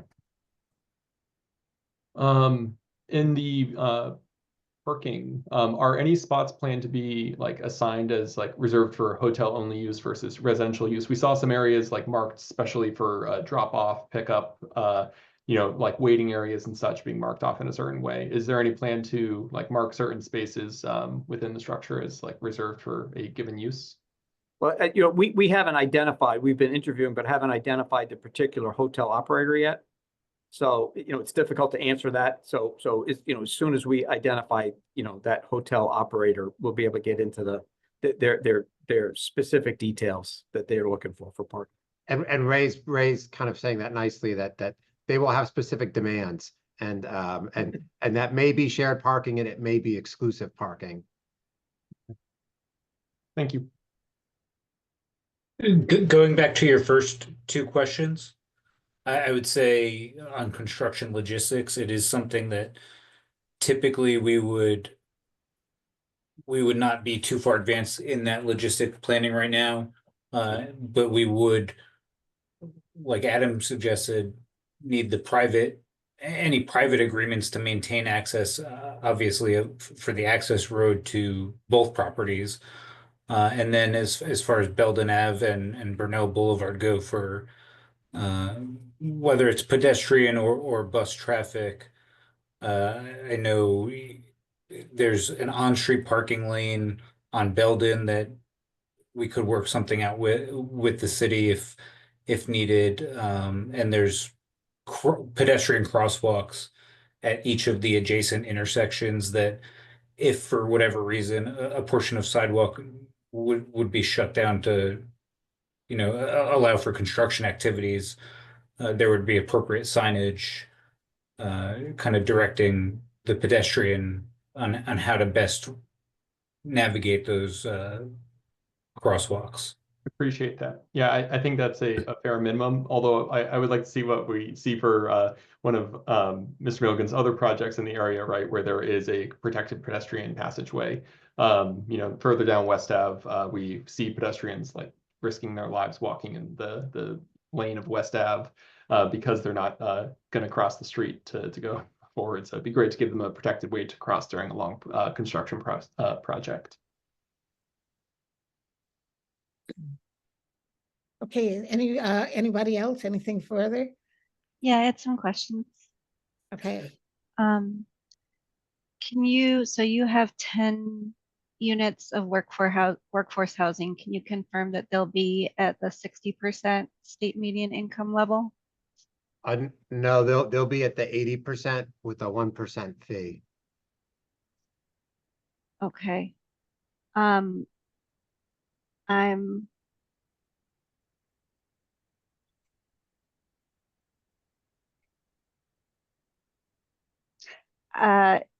In Brian or Steve, maybe you can follow up with me. In my reading of our revised regulations, it would be 60%, and that option was for the 3 to 9. Did we change that in December? To allow an 80%, 1% fee option? I'm looking at 612.4 2A. Yeah, I got to check with Brian just to confirm, but that wasn't changed. I think there might be I'll call it a Scribner's error in the online zoning regs, but that was not a change that we made. So that the 80% with 1% fee or the 60% are the two options still within the regulations. When you say a Scribner's area, I don't. So it was, I think we looked at this like a week ago, and the regulation, I think the way the WordPress got done, it got carried over, but that change, removing the 80% with the 150 was not taken out of the regulations. So whether the wording, if it's not there written correctly, Talk to Daddy, please. wasn't, it was not taken out of the regulations, was not part of the edits that you made or the changes last year. So the regs that apply to this project are not what I'm seeing online. Yeah, I'll circle back with Brian on that, but yeah, that's correct.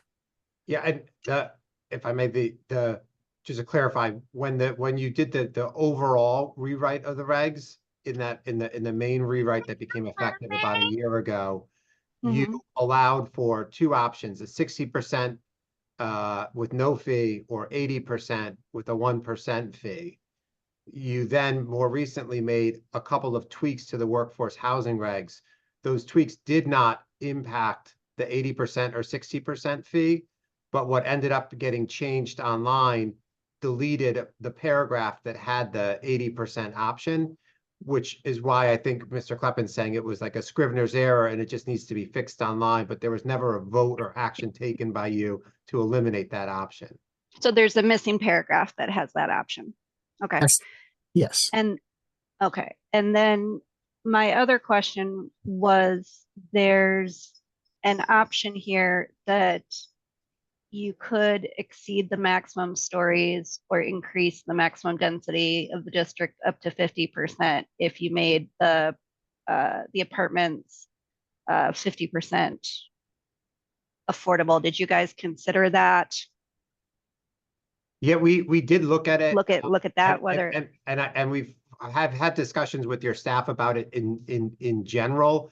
The way that reg ultimately is going to play out is that it's significantly more expensive on any development to take the extra density and provide those extra workforce units. So I'll say a private developer, that's not the proper term, but a private developer looking to fund it on their own or with typical financing, it will lose a lot of money on that and will never take that deal. However, if you were looking for federal tax credits or like low-income housing tax credits, you were looking for a deal from the city on your property taxes, those types like the POCO Wall Street Place type of projects, they might benefit from that and might go for it, but your traditional this one developer wouldn't. Okay. Thank you very much. Okay, anybody else have anything right at the moment? If not, Did anyone, sorry, I could answer the question. I didn't hear the question before. It's Jason. Did my question, the question towards me, get answered? Yes. yes. It's all set? Okay, good. Okay, if there are no further questions, I'd like to suggest two things. First of all, that your traffic expert provide something in writing about the traffic counts that would be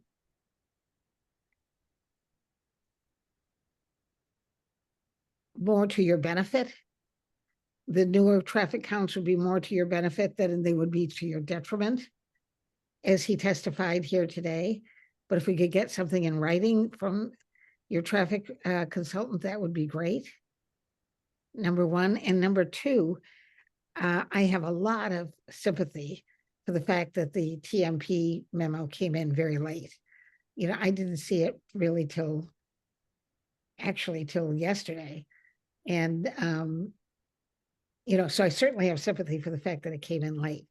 But what I think makes sense to do is to wait 2 weeks to our next meeting and have you in the meantime talk to TMP and see if you can't iron out where you're not seeing eye to eye. And if you can, that's great. And we'll, you know, bring it forth for a vote in 2 weeks. If you can't, we'll have TMP come to the meeting as well. And we can discuss further what they see as problematic and what you see as not problematic. in the issues that they raise.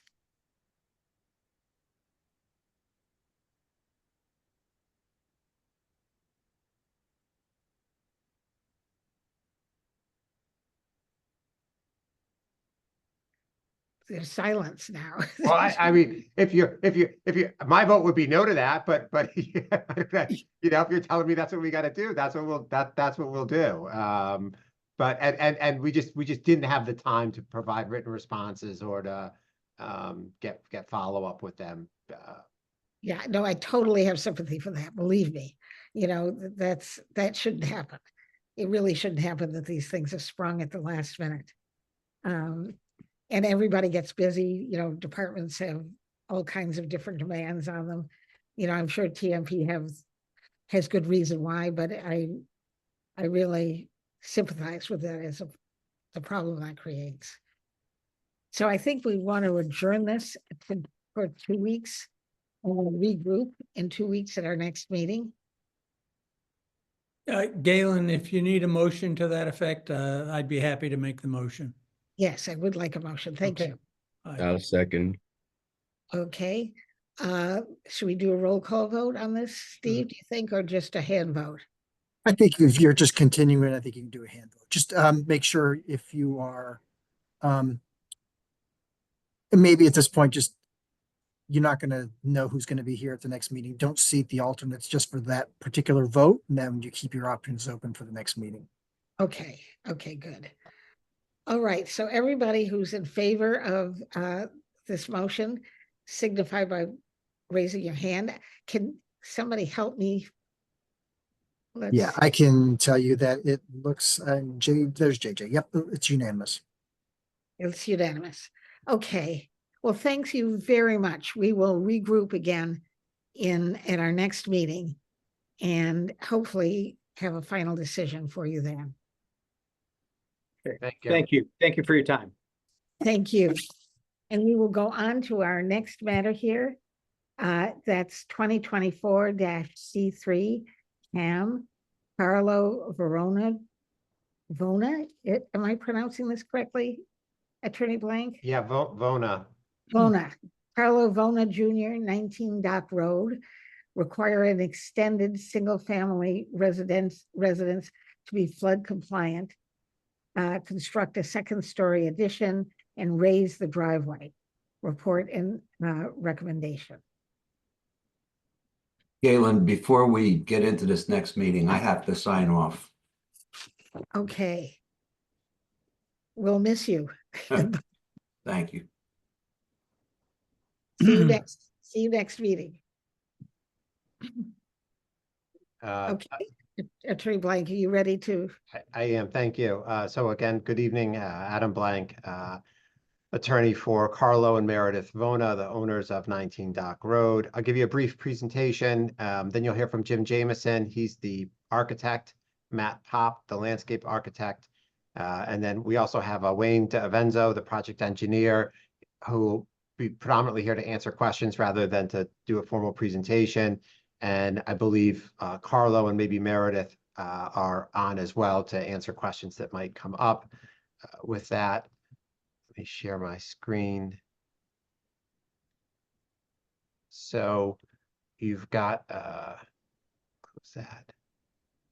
Okay, so you have this is 19 Dock Road here. It has an existing single family home. There's that beautiful structure there now. It's in the CD1S zone. It's in the property actually touches between the VE 17 and AE flood zones. So it's as you can see, it's right here on the water. And in times of storm, and these were from within the last year, this is the house with the driveway, and you can see where the flooding is. And here's another photo from this year.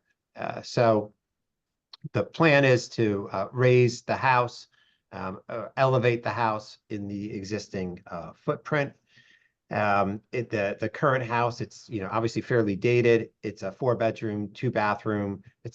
It's really 2 levels. It's sort of you call it a single story, but it's really a 2-level house. It's got the main level, and then in the lower level, It's partially finished. By raising it, that lower level goes away. And we'll raise the house and add a small upper story addition. So we lose the bottom level of as being living space. We keep the existing first floor, but it's just elevated to be FEMA compliant, and then a partial addition up on the upper level. We have received sign-offs from the Harbor Management Commission, from WPCA, TMP, Fire, and Building. We've had some back and forth with comments with the Health Department. I think that's all lined up now, but we don't have their formal sign-off as I speak today. And we did get some comments from DPW, which we will work through with them prior to construction or prior to pulling a building permit. And again, I want to reiterate, there's no proposed expansion of the footprint. We're not moving the house any closer to the marsh than what currently exists. That addition actually is only about an 840-foot addition. So the total house with the addition, we're looking at 2,240 feet. So this is not a, I mean, it's not a tiny house, but it's certainly not a McMansion. It's still a modest house, and it's keeping with the contemporary style in Village Creek, which is the association that 19 Dock sits in.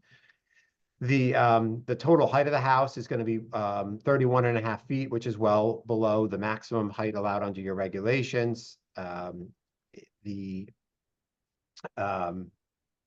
in fact, the existing house, you know, again, I mentioned it has a partial finished basement.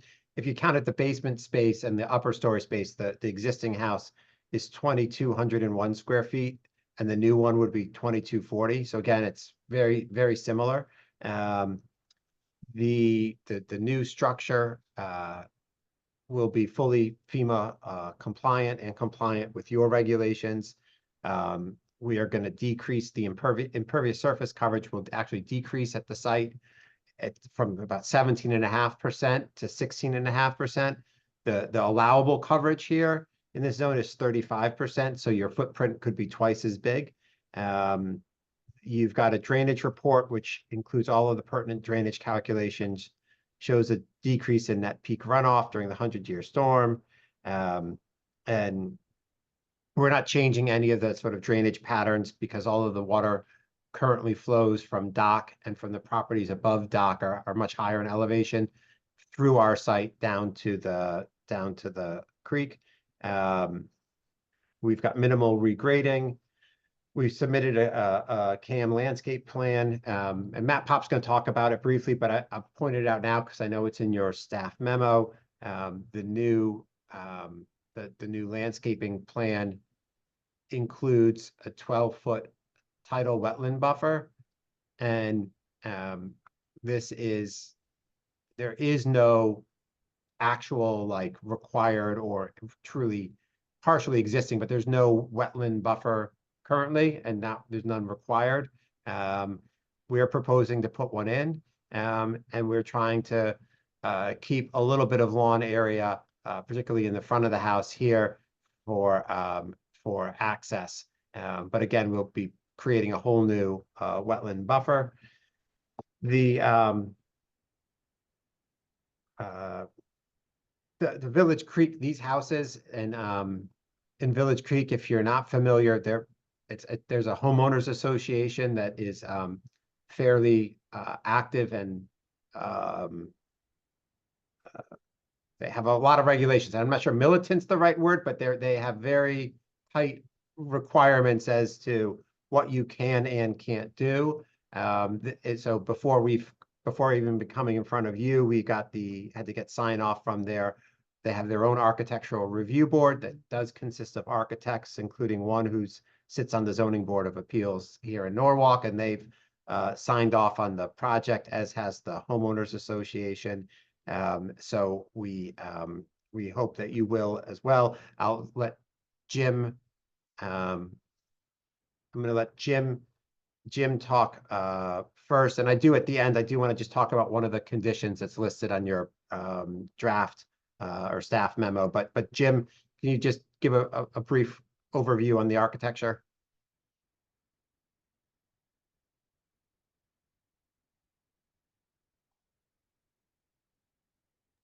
You're muted, Jim, if you're talking.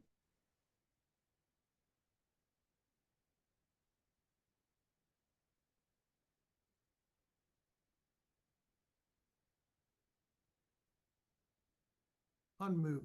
Okay, can you hear me now? Yes. Okay, so I'll turn up the volume a little. So this is the ground floor plan, and in a velocity zone, the lowest level needs to be at least 50% open. We are well over that, so essentially this is an area that is like a parking garage. It's a wide open space, so it can't be used for any habitable space. On the left is the building section, so this is our lower level. And due to the grading on the site, the front of the house has a full height concrete wall to coordinate with the existing grade, since the grade slopes off from the high point on the right side of this section down to basically the floor line of the existing basement. So the new lower level is exactly the same elevation as the existing house. We have, two floors. The upper floor is our new addition, which is essentially we're taking from the existing partially finished basement and sticking it on top of the existing structure.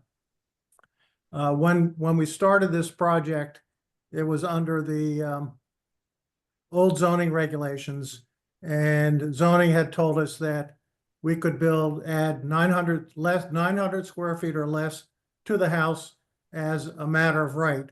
And during the process of filling out that application, the new zoning regulations kicked in and therefore threw us into a new situation, which brings us here about a year or so later.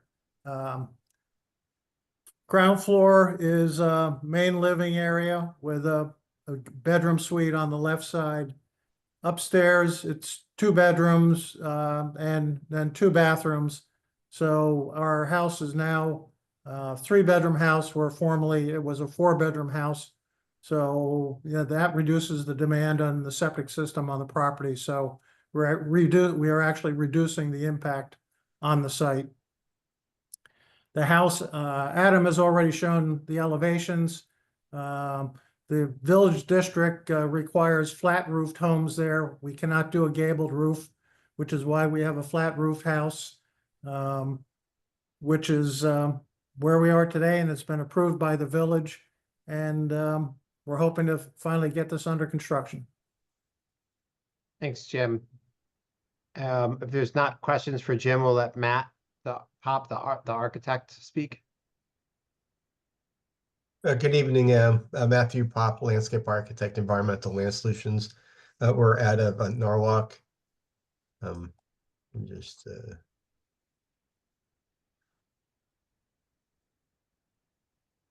Hopefully you can see my screen. Yeah. Okay, as Adam was saying, the tidal wetlands are up here on the top of the sheet in the rear. Existing house, driveway over here to the south. There is a lawn area that comes down up to the tidal wetland area. Right behind the house, behind the deck, there's an extremely wide juniper. It's a low-growing juniper. There's some lawn areas up to the kind of the north, the east corner of the site, and then it's phragmites off the site. So we're proposing to do is up here in the northeast corner to plant some native tidal wetland plants, mainly groundsel tree and some switchgrass. Continue that through here. I wanted to maintain at least a 10-foot buffer from the deck to the tidal wetland buffer. So for access around the rear of the house. Along the side of the house, we are removing two trees in this area. We're going to be replacing those with 7 American holly. Usually along the coast, I like to have holly trees They provide a good screening and thickets for wildlife. Up back here along the street, we're proposing a swamp white oak to replace some of the trees that were taken down where the hollies are going. And then right at the entrance, we have a American flowering dogwood. So that's it. Again, I think so. The buffer is going to be bigger to the tidal wetlands than it is now, and the two trees we're removing here, we're trying to get those replaced and increase the habitat with the American hollies. So that's it quickly. If there's any questions, I'd be happy to answer them. Right. Thank you. If there's not, the last thing, unless you have questions for the engineer, I want to just kind of, Matt, if you unshare, I'll share for 1 second.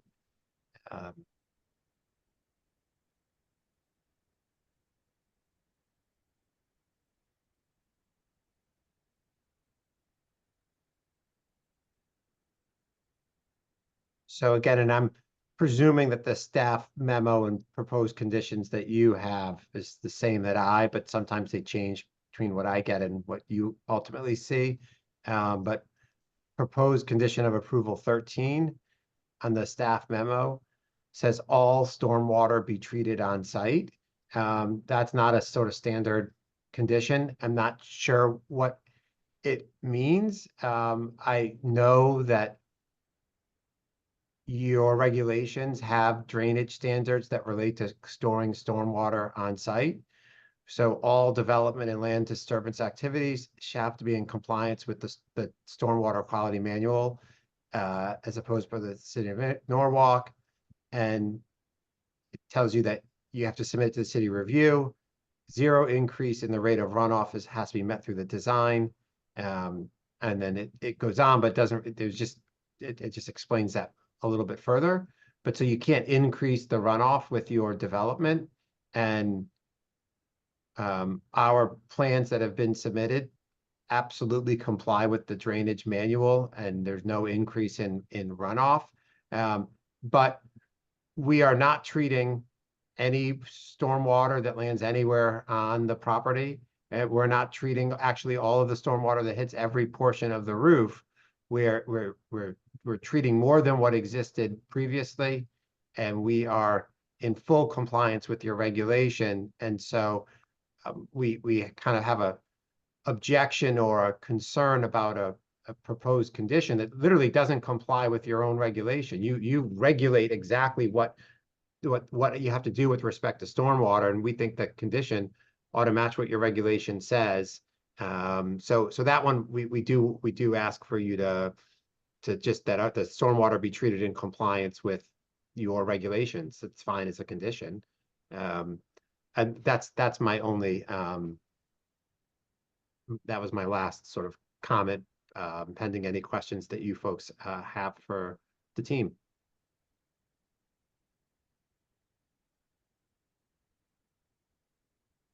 Does anybody have any questions? Tammy? Yes, thank you, Galen. Attorney Blank, are you raising the grade at the backside of the property? Because the driveway kind of slopes down now. So is that being lifted in order to get part of the property out of the flood zone? I think Wayne can talk. We've had a lot of back and forth with the staff and with Wayne about exactly what grading is necessary. And I think Wayne, can you? Yes, certainly. Wayne Devanzo, Fairfield County Engineering. We are slightly raising the grade in the right rear, or the, I guess, northeast corner of the house, in order to raise it and meet the to raise it to make it functional, and then to meet the zoning requirements of the required slope. So there's a very small area there that is raised, which you can probably see with that 7 contour. And also in the rear, there is some fill for the stormwater retention system that's in the, I guess you'd say, the northwest corner of the property. Okay, and then, so when you when you showed the view of the new construction and the front of the house, it's up, it was kind of hard to see, but I think it's 13 feet. So the existing house at the front of the existing house is the highest point of the property. So are you starting then an additional 13 feet up from that where the new primary living floor is? Or could you, if you could bring that map, that sketch up, that would be helpful. Yeah, well, we are not changing any grades on the front, left side, or rear of the house. The only grading that changes is to provide access to the garage, so the garage won't be under 18 inches of water every time it rains. Okay. Thank you. So the top left, it looks like, That's facing the street. Is that the one that you're talking about? yes, yes. So Second. that will be elevated approximately, what, 10 feet? Base flood elevation is at 13, so 2 feet higher than that, and the So we're 9 here, 7. and Mhm. then this is at 17.5 here. Right, So yeah, 15. the base flood elevation is 13 and Norwalk requires a 2-foot freeboard above that, which is why the finished floor is up there at, what is it, at 15 to the lowest structural member, which Okay. is And so basically then the top of the foundation. what's the total height from the grade, at grade, to the top of the second floor flat roof?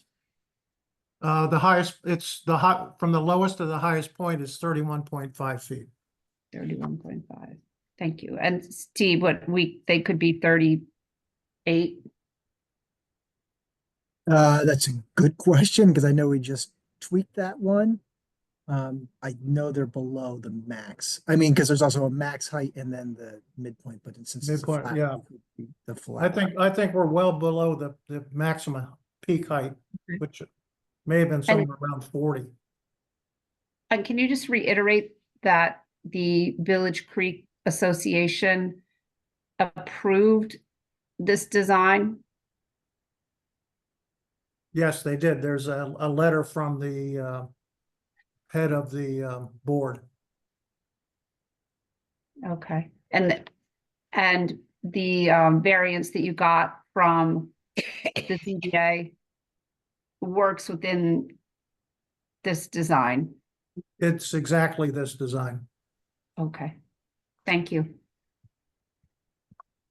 Yeah, and Tammy, the sign off came from both Amanda Foss, the board president, as well as Miguel Frasconi, the architectural review board chair, and Danielle from the architectural review board as well.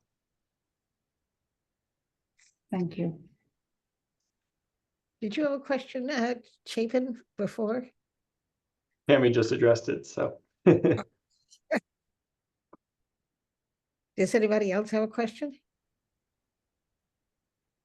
Would anyone like to make a motion to approve? I actually did have one quick question to staff about the condition that Attorney Blank called out. I don't know if they had any comments on that. No, I think Attorney Blank's comments fair, and I think we would recommend modifying it consistent with what he stated. Thanks. Galen, I'm happy to make such a motion to approve this project. Thank you. Yep. Would anyone like to second that motion? I'll second. Okay, thanks, Nick. Excuse me. Yeah, let's look over that- That motion would include the modification to condition 13? Yes. Okay. Okay, and now are there any other changes that you can see that anybody can see that they'd like to make to the conditions of approval?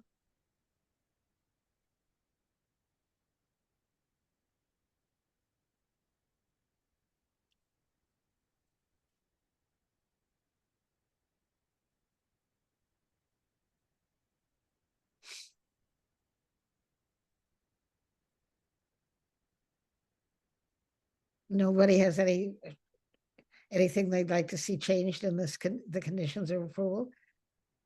Okay, well, we could go to a vote then, I believe. Can we do a roll call vote? Steve or Brian? Sure, can you just confirm who's seated? I think you can see Oh. everyone because Dick left. Oh, okay, Yes. I didn't notice that, thank you. Yes, thank you. Okay, we'll start with Ms. Jordan Byron, Yes. and I want to make sure I didn't, is Darius still on? Oh, there he is. Mr. Williams? Circle back. Ms. Tabachnik? Yes. Ms. Langalis? Abstain. Mr. Cantor? Yes. Ms. Lankowski? Yes. Mr. Schulman? That's a yes, I believe. Mr. Williams? Might not be with us at the moment. Was that a yes, Darius? I'm sorry, I saw you on mute quick. Darius? Yes, sorry, it froze up for a second. Can you repeat that, please? Oh, yeah, we're just asking you for whether you're voting affirmative or negative on the motion. Affirmative, yes. Okay, and Ms. Wells? Yes. I also vote yes. Sorry. Oh, sorry You about missed me, but it's okay. It's very bitter now. So this matter is approved. Our next matter is a public hearing. And it's 2024-55 M/SP-RVCV LLC in Mary Grace Vona, 127, 131, and 135 Richards Avenue. It's a zone map amendment to change the zone for 131 and 135 Richards Avenue from CD1M zone to the CD1S zone. To change the zone of 127 Richards Avenue from CD-2 zone to the CD-1S zone. And special permit application for the construction of 16 elderly housing units. Report in the foundation. Attorney Blank, are you? Yes, it's me again. Okay, yeah, Adam Blank again, attorney for the Mary Grace Vona and RVCV LLC, owners of 127, 131, and 135 Richards Avenue.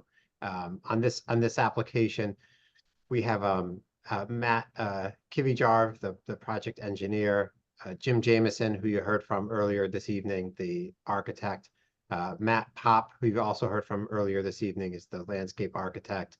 And I believe Carla Vona is here on behalf of sort of the Vona family. We've provided your staff with the notice letters going out to abutters, green cards, and photo of the sign posted at the property. We have received sign-offs from building, health, and fire. We have modest comments that we don't have any issue with as conditions of approval from WPCA and DPW. And we received just, I think, 2 comments from TMP that, again, we'll just discuss with you a little bit at the end of this presentation. So let me get to the heart of it. So these are the 3 properties at issue: 135, 127, and 131 Richards Avenue. 135 and 127, the 2 that kind of actually literally go around 131. There was a prior application for elderly housing that came in front of you as a 13-unit complex that was approved. This is that plan. And as you can see, we had hoped at the time that we would be able to acquire this parcel, but we weren't sure, and we certainly didn't have it when we came in front of you about 2 years back for this project. But we designed the project so that if we did acquire it, it would fit in sort of seamlessly with the rest of the development. The property's now been acquired. Construction hasn't started on the rest of the project, but we do the special permit approval this still remains valid. It's still an open, an active approval. The since this was approved, you did your main zoning overhaul rewrite, and I think I have. Let me just try to pull up. Sorry, let me just stop sharing for 1 second. Pull up the zoning map.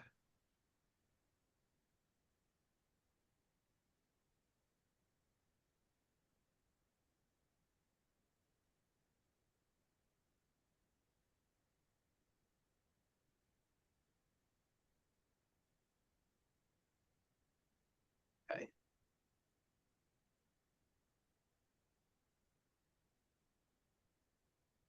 All right, sorry about that. So when you did your zoning rewrite, half of the approved elderly housing complex was zoned CD2, and the other portion was zoned, what is that? CD1M is this yellow color. And 131 is also a CD1M. None of these allow the elderly housing development. Notably, this next property over in the CD2 is also almost the identical elderly housing development, but it's zoned in a zone that currently wouldn't allow that. So we asked you to rezone the entirety of the property here, these three pieces, back to what is now the CD1S, that allows the elderly housing, which is actually a lower density zone than the CD2, and I guess a higher density zone than the CD1M.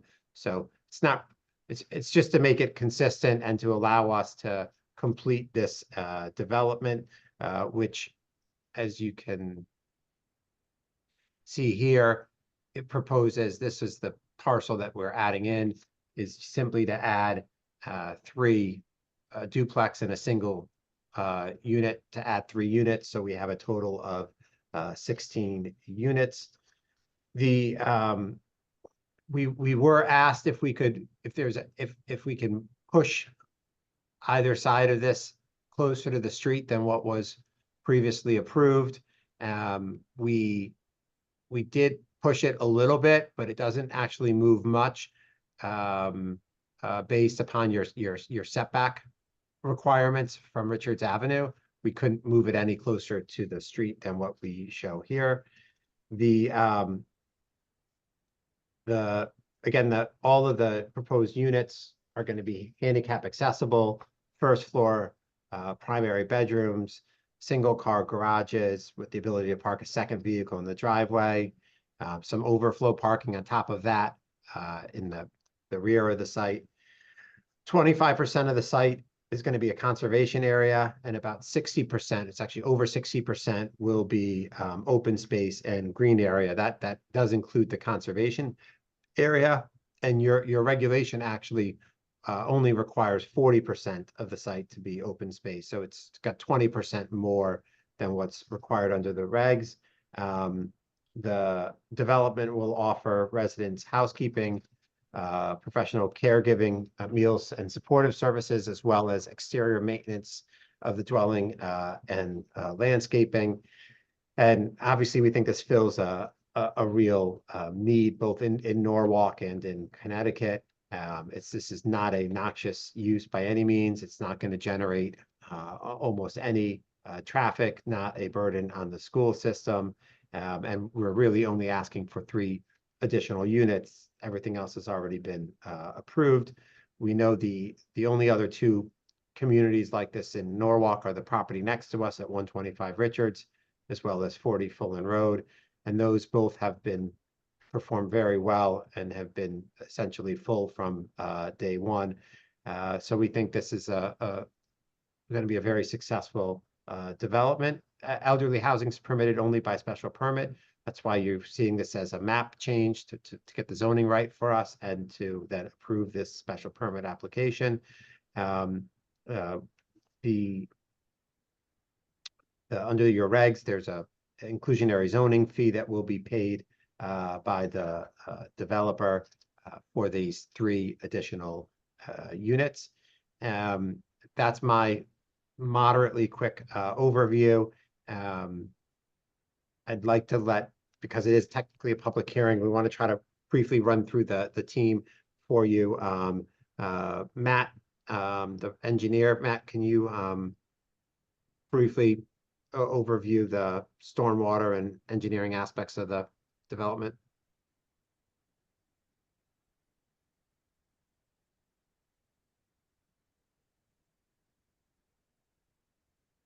You hear us, Matt? I see you're there.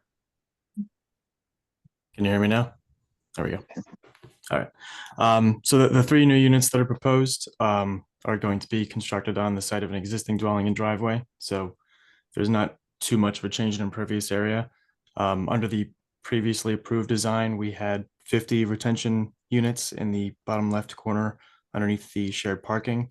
That's been bumped up now to 56 units to compensate for the increase from these 3 new units. So just with that slightly modified drainage design, the project is going to continue to meet the city standards to the maximum extent practicable. We're still seeing a decrease in peak flow rates and treatment of stormwater as required. There's really not much more to it. Okay. Jim? Yes. Do you want to just do a minute or 2 on the architecture? Sure. Okay.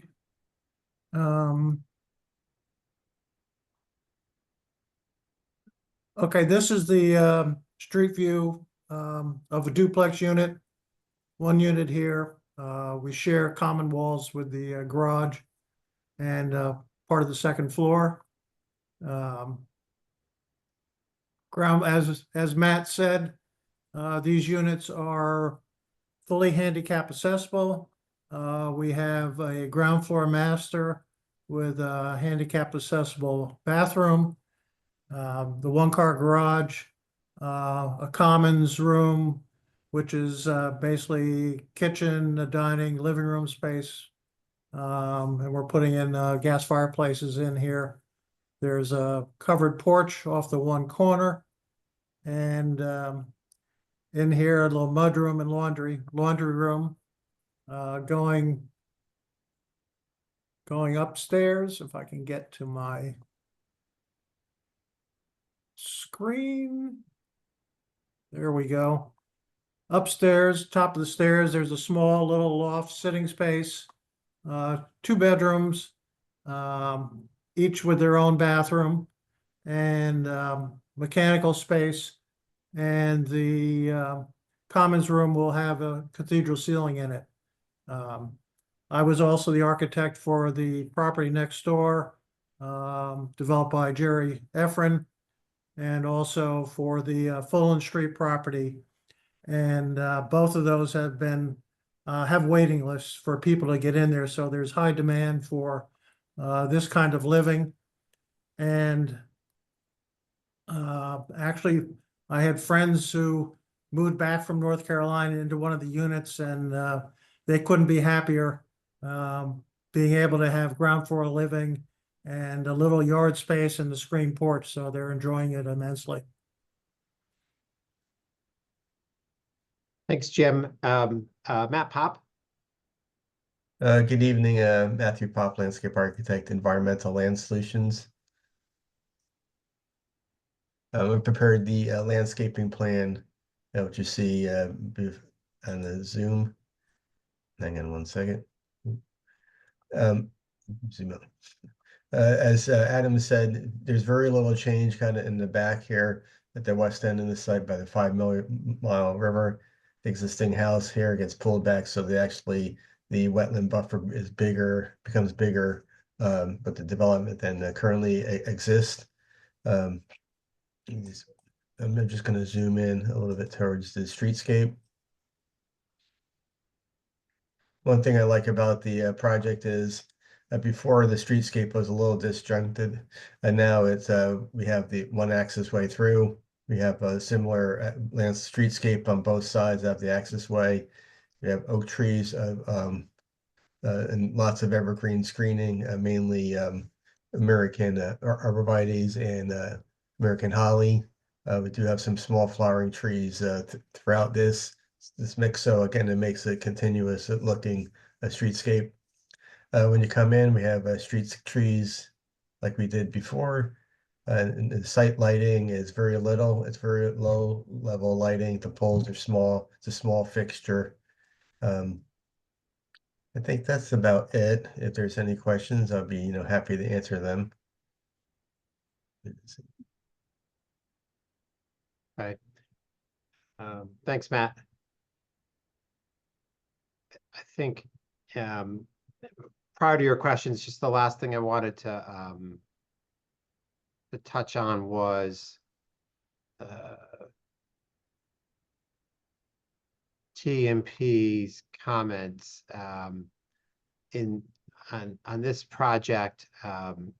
TMP had a couple of comments for what they're requesting, and one of the things they're asking us to do is to replace the existing sidewalk that's asphalt with concrete sidewalk, and they'd like us to put in a mid-block crosswalk at Juhas Road with ADA compliant ramps and these rapid flashing beacon crosswalk markers, like those electronic ones that you sometimes see. So here's our property here. The crosswalk they're talking about is actually 2 properties over from us that they'd like us to install. Again, that crosswalk is something that they've known has been needed for a number of years, has absolutely nothing to do with the 12 to 16, senior couples that will be living here. And this is not a hill that we want to die on, but that we're kind of have some frustrations here. This is your current street view. We're looking up towards Juhas Road. This is our site here. And you may or may not recall, but Richards Avenue was just completely redone, including all new sidewalks. And TMP found that it was appropriate to put in asphalt sidewalk, brand new asphalt sidewalk at our site on their dime.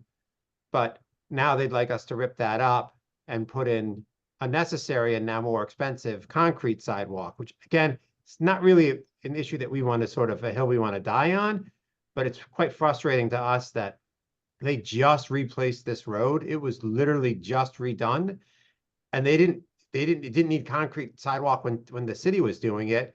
But now that there's someone else to pay for it, then it has to be concrete. They didn't put the crosswalk in that they're saying has to go in all the way up here, or the rapid beacons, and they don't know if this project is ever going to actually be built. They did know they were redoing the road. They redid the road. They didn't put it in.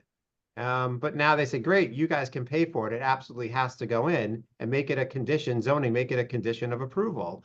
And I think it's a little unfair to ask us to do it, given the sort of what's transpired here, and because this is not what's creating the need for the crosswalk. And I'll leave it to you all to decide whether or not you're going to impose that on us as conditions. That's our sort of presentation, other than answering questions you have and subject to any rebuttal if there's public comment.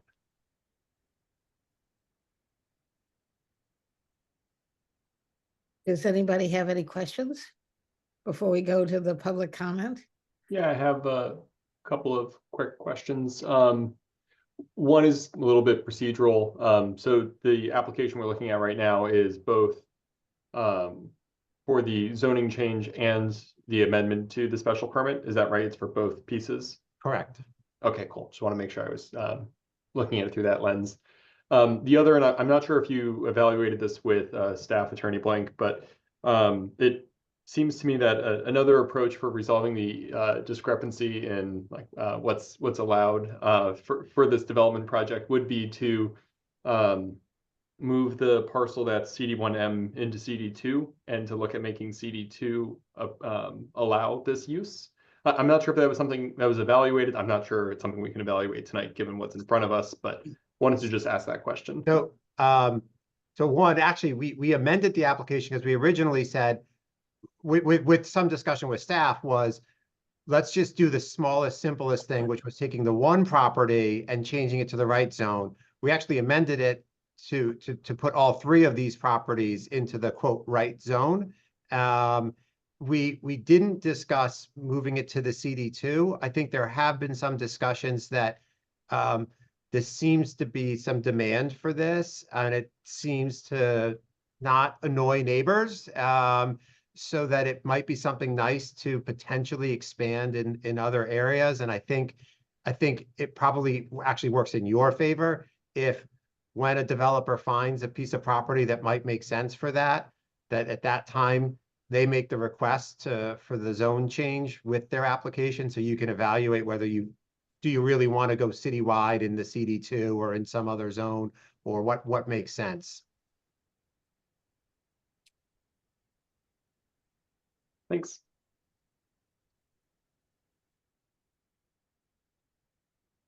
Galen, I have a couple questions. Okay, Tammy. Thank you. And maybe this is for staff, but since this is a change of use, are the residents that live on Beechwood on the abutting properties notified, and also the residential property at 139 Richards Avenue? I don't know who answers that. Sadly, I have to punt that to Brian unless Attorney Blank knows off the top of his head the list of the butters. Yeah. So Tammy, so Ms. Langhouse, I don't know if I don't know the answer to your question, but I can scroll through the list and hopefully that answers your question. If that makes sense. Yeah. I think I just saw 139 is the one on Richards, and then I can pull up the numbers for you on Beechwood, but you know, if you see 14, Beechwood, no. 16, Okay. 18, 20, 22. Okay. We usually go when in doubt over notice. Right. Okay. And were there any objections from those people? There were not. I will say I did receive a call from, I don't know off the top of my head who, but one of the residents across the river, who I believe also had reached out to me when we originally filed the application a year or so ago. And when they learned that the new units proposed were on the Richards Avenue side, not down at the river, and there weren't changes proposed along the river, they didn't seem to have any further concerns. And I haven't heard from that resident or anyone else in sort of opposition. Okay. And what about the Norwalk Land Trust owns a parcel of land that kind of runs at the edge of Beechwood and the backside of the people that live on the east side of West Norwalk Road? And would there be any conversation with your development to, you know, create a little access? I don't really know if it's walkable back there, but just curious. I don't know either. I know Carlo is on. I don't think there would be any objection to speaking with them and seeing if something makes sense. I do know that at 125 Richards, the property next door, I was the attorney for that when we got that approved, and we put an overlook in, I want to say, at the river. That's how I'm going to describe it as, and looked at whether there could be a path, and didn't think we could safely do that at the time for that property, but I haven't looked here. Okay, thank you. Is there anybody else have any questions? If not, we can open the public hearing. Sure. So for anyone from the public who'd like to speak, you could use the raise your hand tool. You'd click that once at the bottom of your screen, and if you're dialed in on a phone, you would hit *9. Below, we have Kathleen Rabi, just remember to say your name and address for the record, Yes, please. before we start, just an introduction to how we Yes, this conduct. is Kathleen Raby. I live at 9 River Walk Lane, which is directly across the river from this new project. And my concern, of course, is the water runoff from the building. And I'm in a flood zone already and I get flooded. And I just wanted that clearly addressed because I have concerns about the erosion. I'm in a much lower plane on that side of the river. And I had questions about the runoff, the storm runoff. And Kathleen, what you can do is if you have any more comments, you can just go through those. And then once we close the public portion, the applicant can respond to all of those questions.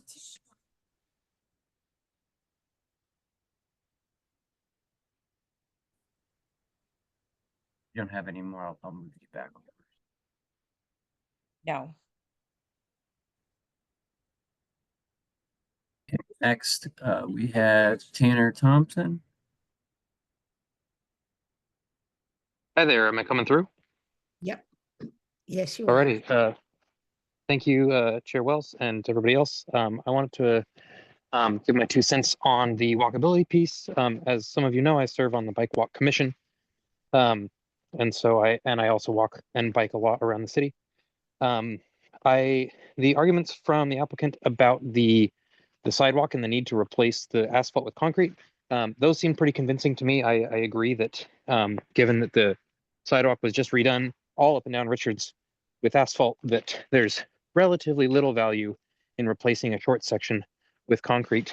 However, the other piece of this, the crosswalk with the rapid flashing beacons at Juhas Road, I do find that actually to be quite a bit more valuable. I'm thinking through the perspective of a resident of these proposed new homes, and thinking in particular about how a lot of seniors, especially the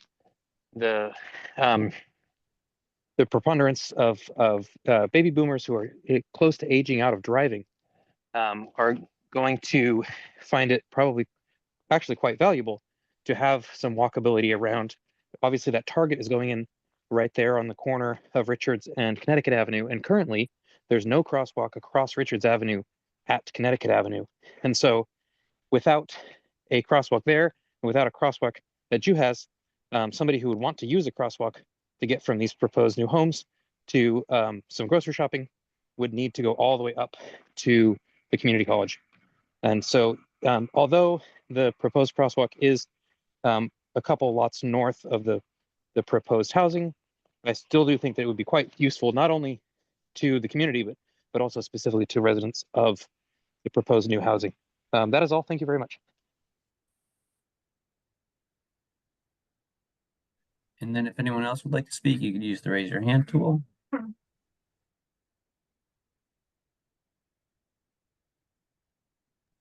Seeing nothing further, Ms. Wells.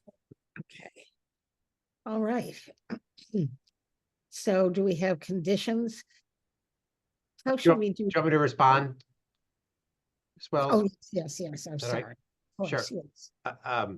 So Matt Kay, can you address the drainage, stormwater runoff erosion? Yeah, certainly. Sorry. So under the original approval, we had 50 retention units. These are 8 by 8 by 5 foot deep concrete galleries. We have 50 of them originally. We've increased that number to 56, which in total is providing over 9,000 cubic feet of stormwater storage. I believe almost all of the buildings, except for a small portion of what is that building on the end? Building 7, just a small corner of that wasn't able to get into the system. Everything else, all the other impervious area on the site will be sent to the system for retention. It will be metered out so that it won't be, flooding the 5 Mile River during any of these storm events. It'll be dissipated through a level spreader over this conservation area that's going to be planted. I don't know if Matt Pop wants to speak on, those plantings in terms of erosion controls, but overall, there will be a decrease in stormwater runoff rate and volume for all of the design storms.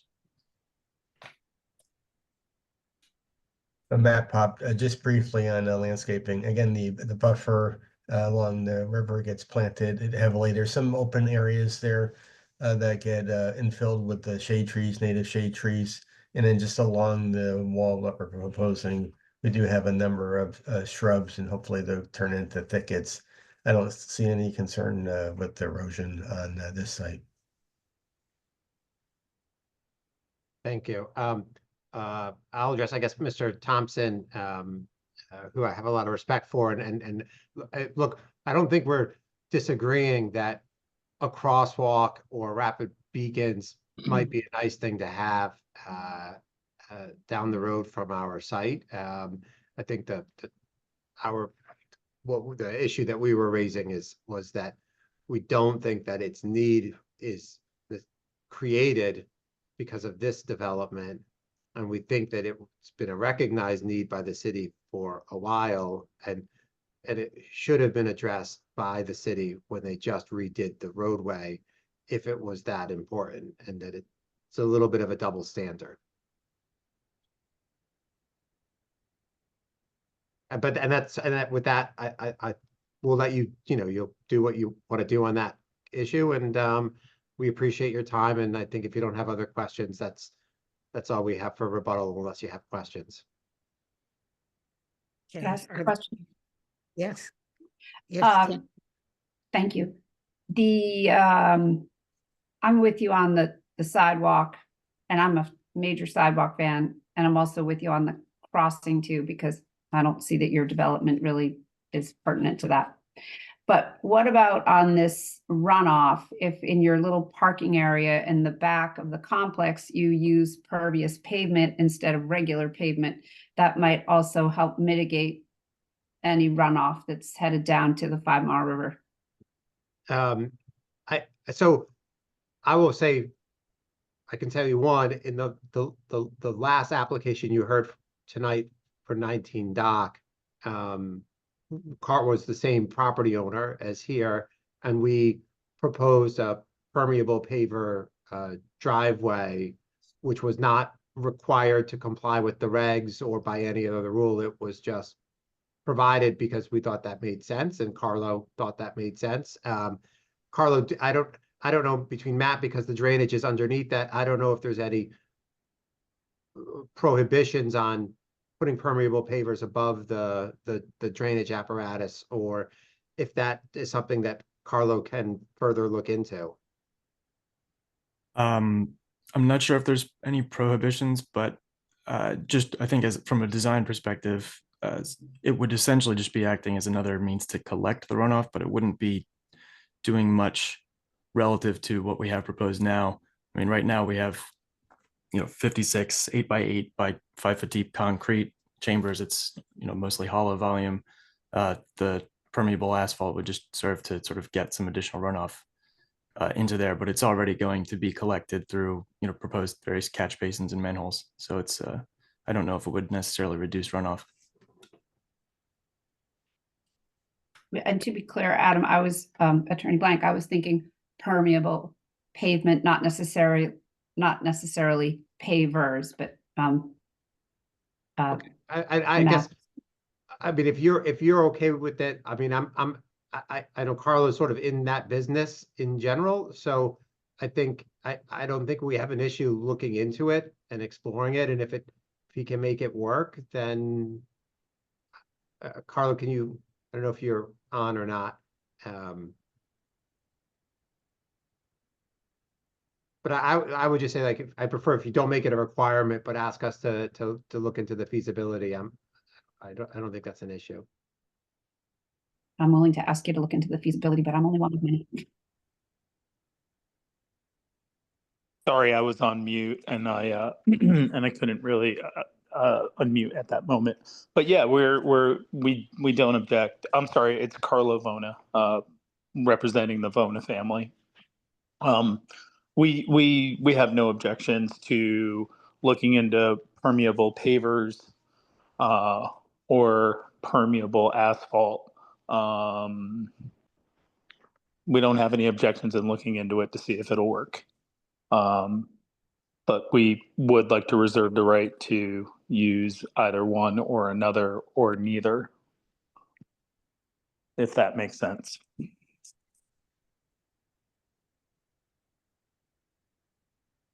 Okay, thanks, Carlo. Thank you. Okay, so if there are no further questions, we can move forward to approval. Everybody would be seated on this matter. And should we look at the conditions of approval first and then get a motion, or get a motion? Motion and- first, please. Okay, do I hear a motion to, And motion to approve. It's Nick. okay, Nick Cantor? May I ask a quick question? Are you voting on the technically it's two applications, right, Brian? Right, I Is should it- have clarified. So you'll be taking two separate actions. One is in regard to the map change request, and then the other is in regard to the special permit request.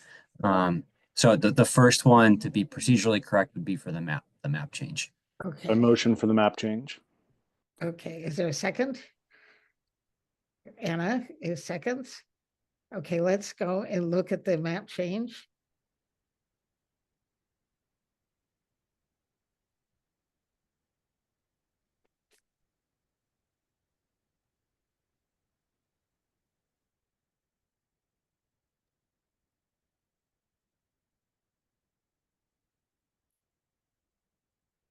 I'm unable to see it. You can't see it? No, my system's acting a little funny. Oh dear. Yeah. I don't know what we can do about that. I can read it if you want, JJ. Thank you. All right, so it's essentially therefore be it resolved by the Norwalk Planning and Zoning Commission that application number 2024-55M/SP RVCV LLC and Mary Grace Vona, 127, 131, and 135 Richards Avenue, District 5, Block 70, lots 28, 3A and 20. Zone map amendment to change the zone of 131 and 135 Richards Avenue from the CD1M zone to the CD1S zone, and to change the zone of 127 Richards Avenue from the CD2 zone to the CD1S zone, and special permit application for the construction of 16 elderly housing units be approved for the following reasons.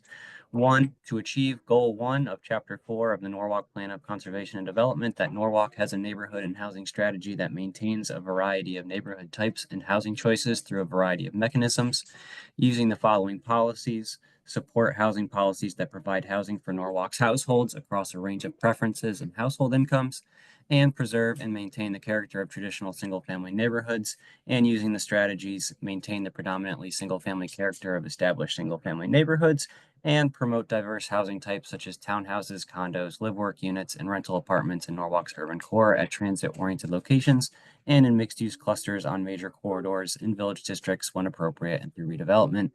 Be it further resolved that the effective date of this action shall be January 31st, 2025. That was a lot. Thank you. That's right.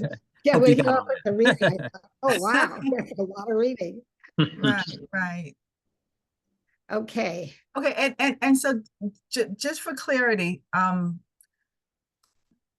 what are there any residents on either side of this lot?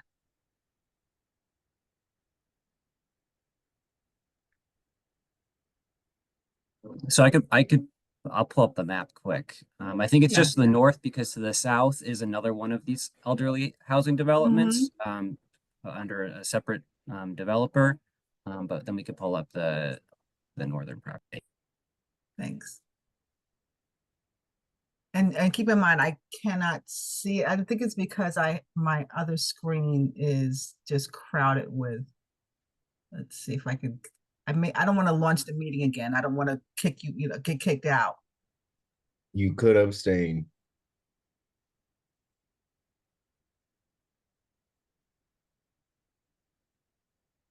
Well, look, Everyone can there's see, a much but I new- can't see. you can't see it. Well, So isn't it looks like there's on the agenda? there's one single family home to the north of the property. But I guess the effect, the 3 new units that are being added wouldn't be encroaching any closer from the previous approval of the 13. The 3 new units would be going to the south, adjacent to the other elderly housing development In the that road. abuts to the south. Yeah. Right. Right. And then for Attorney Adam Blank, what was the resistance for the sidewalks? So he can't answer. His explanation was that the city just reinstalled asphalt sidewalks there. And then the request was to rip out those asphalt sidewalks that were just put in and put in concrete sidewalks instead. Yeah, they're brand new sidewalks. I drive by there all the time, and they redid the whole street and the sidewalks. Well, is there an existing timeline as to when they want to pour the concrete to replace the asphalt? It was just a request, wasn't it?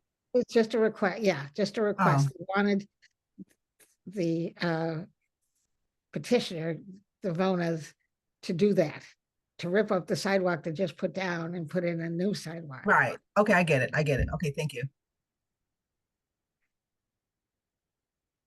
Okay, so we have a motion. We have looked at the proposed resolution. I think we're ready to go to a vote. Everybody is seated for this. And can you call a roll call vote, Steve or Brian? Sure, I'll do it. I'm sorry. 1 second. The vote, are we We're voting on the recommendation or the requirement that they put in the crosswalk? No, we're voting on this is the map change first. Map change, great. Miss Langallis, Yes. Mr. Williams, I always have concerns around map amendments, but yes. Miss Jordan Byron, Yes. Miss Tabashnik, Yes. Mr. Cantor. Yep. Mr. Bryce, I'll echo Mr. Williams, but yes. Miss Lankowski, Yes. Mr. Schulman, Yes. and Miss Wells. Yes. Right, so that's unanimous. Okay, so the map has been approved. Now is the zone change, right? The special permit, Special permit. I'll pull that up. Actually, I'll entertain a motion first. Okay. So Would moved. anyone like to make a motion? So moved. I move. Yeah, Commissioner Williams made the motion. Is there a second? Second. Okay, Commissioner Schulman seconded, and now we can go to the approval.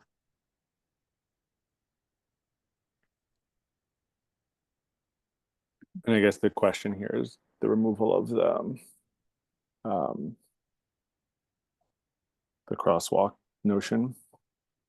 Yeah, and I highlighted this. This is what Miss Langallis was asking for, is that the permeable pavement be looked at. So I just threw this together for you to look at.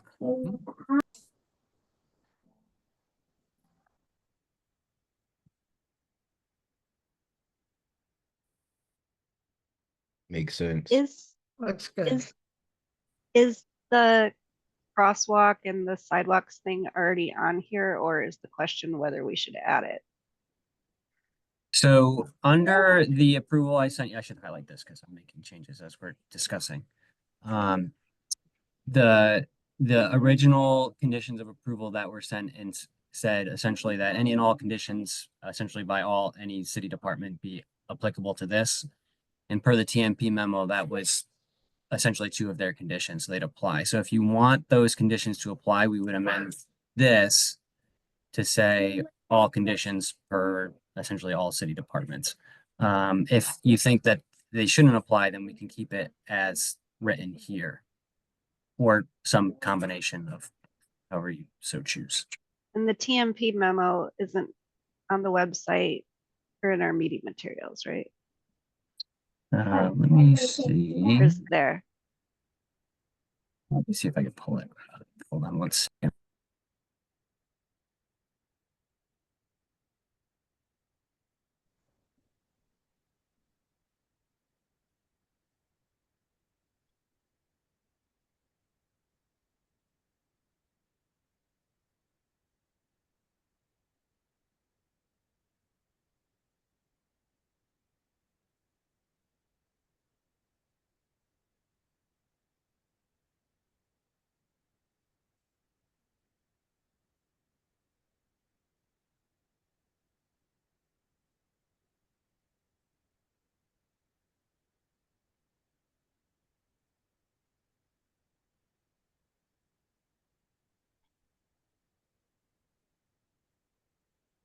Yeah, so sorry for not posting this, but this was their, essentially, condition 1 is the concrete sidewalks.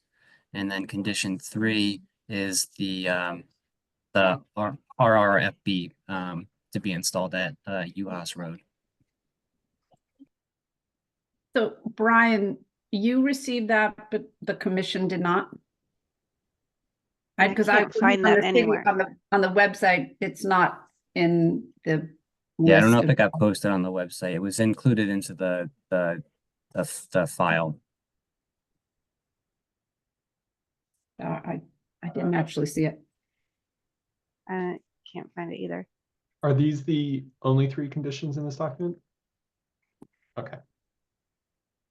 So this first one, it's saying they previously requested of the applicant that they put in a concrete sidewalk, and then another department in the city went and threw down an asphalt sidewalk.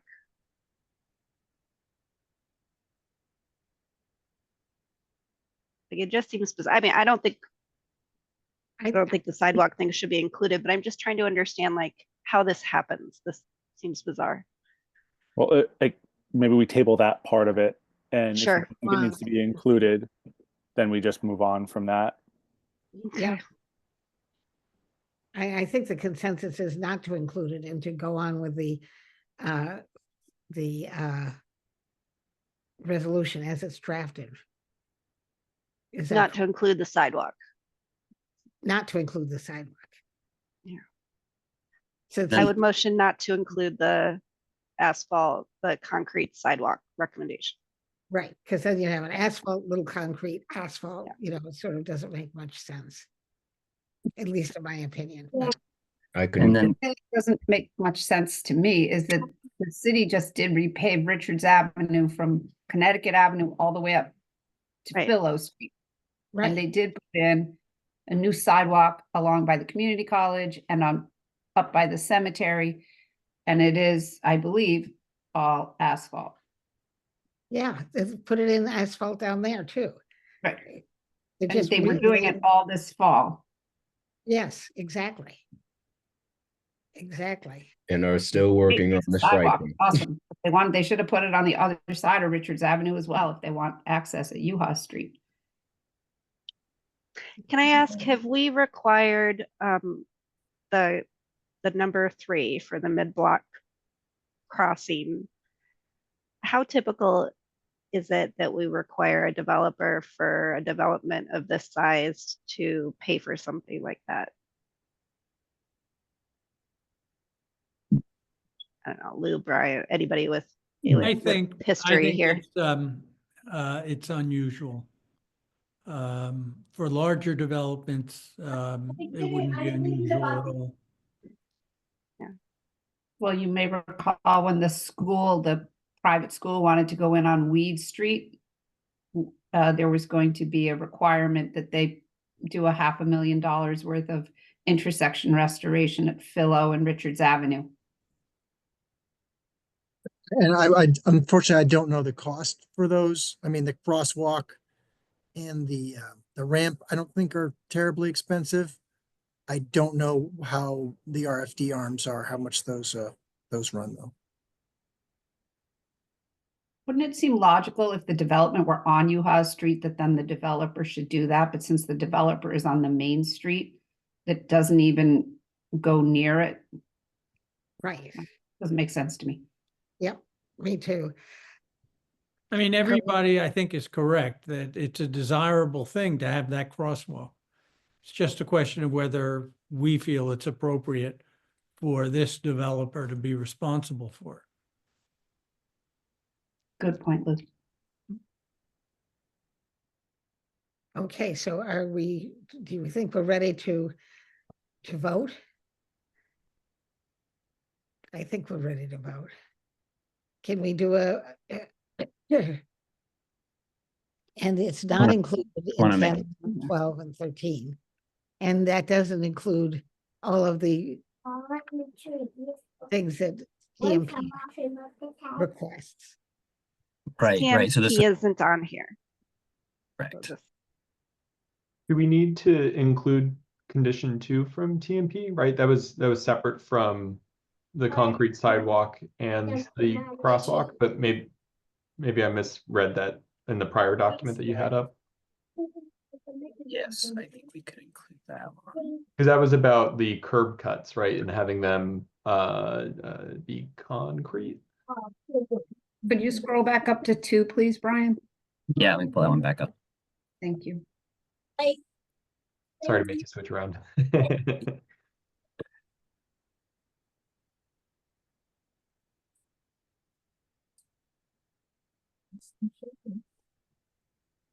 Maybe we could just require that directly so we don't need to reference this memo. I don't know. I wouldn't reference this memo. I just put that in the. Yeah, and like inline it. Together. Yeah. And I mean, for the crosswalk, I share the sentiment that like I think it's very desired, but I'm unsure if the developer should be putting the whole bill for it given the circumstances. But if the developer seems to not be like morally opposed to having this in place, I do think it would serve their residents. And maybe it Yeah. doesn't necessarily need to be at Drew House Road, but maybe it could be across the street from their driveway or next to their driveway or closer by. And so I'll encourage them to work with TMP in the city to figure out placement for something like that. And I think it's maybe a unlikely. nominal fee sharing. I don't think that's something we can require, but like I think it would benefit them to have a mid block crossing. I don't, to be honest, I don't think it probably would, Chapin, because people who are living in handicapped accessible lower level bedroom, etc., aren't walking up the block, 2 blocks across and then down 2 blocks to go to Target. Most But likely. they might be, But they people might go wanna for cross- walks. They might want to walk down Juhaus Road, like. Conceivably, I just I- don't think it's going to be a big demand. I don't think this is So much of yeah. a walking crowd. Sure. Yeah, I see where you're coming from. Yeah, a little bit is also like, for the community nearby too, right? If they wanted to walk up to the college or whatnot, like the sidewalk seems to end at the graveyard. And so like somebody has to just run across the road at that point or turn around to where there are no crosswalks. So I don't know. I do see that a mid-block crossing would I benefit. think it would, I find that it would be beneficial, but it isn't as if it's directly parallel to the site. It's a bit more diagonal. So I don't, we really want to get into it. But So sorry, I'll read it again. Anna, I don't know if that's you with your kids, but can you That's ever not my have kids. children That's off not my during the kids. They're week? asleep. Oh, One okay. of them's sorry. asleep Somebody- already, and the other one That might be mine. passed out. Okay, couch. Brian, sorry. Sorry, Anna. I'm torn about the crosswalk thing, but I'm leaning towards a no. I would like, if it's possible, to have a better sense of when we require developers to essentially foot the bill for something that's very near to their development, or like almost like a ratio, right? Like if the development is this big, or the development is, the parcel costs this much money, or I don't know what it would be, that like we might ask them to do a project of approximately this size that would benefit their development, that their development has an impact on. But like, I feel like I can't tell. I have no idea what the dollar amount of this is. I have no idea whether that's reasonable. I think it would be good for them. It seems like something that should be the city's job. The public has talked a lot about trying to make sure developers also contribute to the infrastructure surrounding the development. So I'm torn, but I'll go with what it sounds like the group consensus is. Okay, are we adding Brian on 15 about the curb cuts in the front? May I make a recommendation? Yes. And I'm, first and foremost, I'm all in favor of moving projects in and out as quickly as possible. I mean, if it's not, you obviously closed the public hearing. I don't think you have to vote tonight. Would you be amenable to keeping the vote open for 2 weeks, and we can determine that, look at that cost for that particular aspect of it, the crosswalk and the ramps and what that actually entails? Just get a rough idea and you get a sense, because I mean, the flip side of these, I've heard, you did hear from the I believe it was the architect for the applicant indicating that these are wildly successful. I've heard the same things, and I also understand that the received rents on these units is quite substantial. So it's not like it might not be that big of an ask at the end of the day. I sympathize on the sidewalk if since the city already installed all new asphalt, it doesn't make sense to just rip it out. That just seems kind of odd. But the other one, while I understand Attorney Blank's point that it's not directly across from the site, it does, there's definitely some adjacency and does make sense potentially to consider that. So that would be my one suggestion, perhaps keeping it open, the vote open for 2 weeks, and we can just clarify. We won't get anything in writing from anybody. We'll just try to ascertain what that value might be, and then, we can, reconsider that piece of it. I would be interested in that. I think there's also an argument to say that if we're adding X number of residents to an area that we already know is not super safe because of the absence of this crosswalk, and they are vulnerable, they're older adults, not necessarily super infirm, but definitely older adults, like that it's reasonable to at least find out what the cost would be. And perhaps you could even consider maybe it's just the crosswalks and the ramp versus the RFD as well, and maybe there's like a partnership with the city on that aspect of it. And if it has to be located far from the site, or if it can be located like at the site, right? Because that seems to be another point of contention as well. Yeah, I can ask that question as well. Okay. Seems Okay, reasonable to me. so the public hearing is closed, and then we will put this off until the next meeting. So Since the final vote. Sorry, Is Galen, go ahead. Is that the plan? I believe so, yes. Do we need to take a vote since there is a motion? Did somebody withdraw their motion? Yeah. Okay. Was I the one that put it in? I believe I did. So I will draw it. Okay. So then should the motion to table this item C be added back into our packet of information? Because I didn't see that TMP memo. I don't Yeah, know if it's not necessarily new us- information, so I think that's fine. All right, so we'll move along to the acceptance of minutes. I think we have one more thing, Ms. Wells. Oh, we do? The discussion of Oh, the discussion of change. the, yes, sorry. So we will discuss. So Is- sorry, Galen, just to clarify, so when we talk about this again, whether it's in 2 weeks or whenever, does the applicant then have to come back and represent the whole project again? No. No, and we're going to be very careful not to introduce new information into the record just because it's technically closed, but we'll just get a sense of what an idea of what that might cost. It's not introducing a new item. It's really just, further clarification on an existing request within the proposal. And so we would be, as commissioners, we'll be able to offer our thoughts on it at that time. Yeah, so we'll say, okay, we think, if you did this, if you did the crosswalks and the ramps, it's, the rough cost would probably be something like this. If you did the ramps, crosswalks, and the RFD, it would be this. And then you can say, all right, this seems reasonable. This seems like an unfair ask. And we'll also look at, is there another location closer to the site for this crosswalk for items? Okay, thanks, Steve. Okay, so who is going to lead this discussion on the proposed zoning regulation amendments per request from the Department of Transportation, Mobility and Parking? This is the change in the parking regulation, I believe.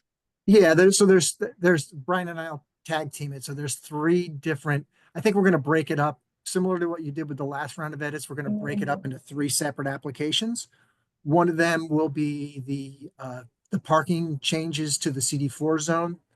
The second one would be around some changes to vape. And then the third one would be more or less in response to TMP and WPCA comments. They came in very late at the end of the last kind of round of rewrite edits that we did. So we felt it wasn't good to include them at that time and told both bodies that we, review them at a later date. So we did that, plus just some minor other things that have come across our desks since the adoption of the regulations that we thought we'd clean up. So I'll do mine first, and I'll start with the vape one. Oops, sorry, wrong button.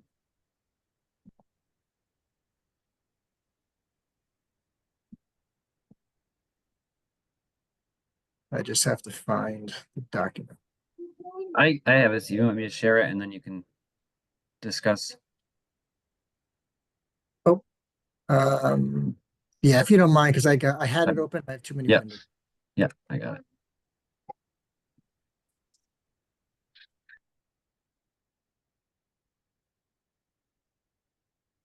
So this one, and I think this was Commissioner Williams' suggestion during the kind of later stages of the adoption of the regulations in December-ish, maybe late fall of 2023, we ended up adding a definition of a vape shop that was in response to kind of, what we've seen is really a proliferation of these kind of businesses in the city.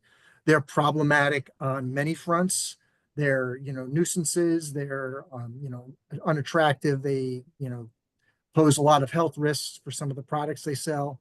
And what's becoming more problematic as of late is that we're having a lot of these businesses pop up without any permits, and they're selling materials that are illegal to sell in terms of different kinds of drugs, and it's just causing a lot of problems.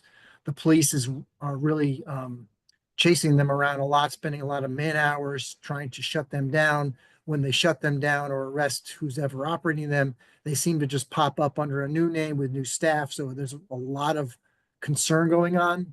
I've been working with the chief as well as the ordinance committee of council. They're putting together a draft ordinance regarding vape, and they're trying to license them more strictly, similar to what the health department has done with other businesses in the city. So in conjunction with that, I've put together some changes to address things more on the zoning side. So the strategy I kind of settled on is to modify the definition of a vape shop to kind of call it a tobacco and vape shop. As you'll see kind of their bulleted list there, those businesses that are there, they have licenses to sell other items, like they might have a grocery beer permit, they can sell gasoline, lottery tickets, some other things on there, as well as certain drug sales, cosmetic sales. Those businesses can sell vape and be exempt from any local zoning regulation, fire department regulation, health code. So what we've decided to do is say, okay, if you're not one of those exempt businesses and you're selling vape products, we're going to require a special permit for you to sell those vape products. So if you might remember in the previous regulation, we had defined a vape shop as selling vape products, provided that it was not more than 25% of the products that they were selling. With the changes we're putting forth, we're saying we're not worrying about that 25% anymore, because that, that, to be honest with you, that was really difficult for our staff to enforce, because it's hard to go out there and say, all right, this is 25% versus 30% versus 35%. We're kind of saying now, all right, if you're selling vape products and you're not an exempt business as defined by the state, you are a vape shop, you're subject to special permit, you're subject to the limitations that we've imposed, including the 1 mile radius from any other business that sells those products. And a couple other things that I had included on there that I wasn't sure about, and I think one of them was a little dicey, was saying, all right, if you're a vape shop, your signage area is limited. We're not allowed to regulate the content of a sign. That's kind of the federal, that's been decided federally, so we don't have any say in that matter. But I was kind of thinking, all right, if you're a vape shop, can we say you're limited in size? All the sign regulations are set up by zone. So it kind of says if you're in putting up a wall sign, you're allowed X amount of square feet. We don't regulate it by use. So I think that one might be a little bit dicey, but it is a special permit process. So maybe there's some leeway there. We've also been asked about, can we control the amount of product that gets displayed in windows? Because you might remember, if you go drive around kind of North Main Street by the Webster Street block. There's a couple of smoke shops that have opened up there. They sell, a lot of different products related to vape and different things. And they display all of that product in the window.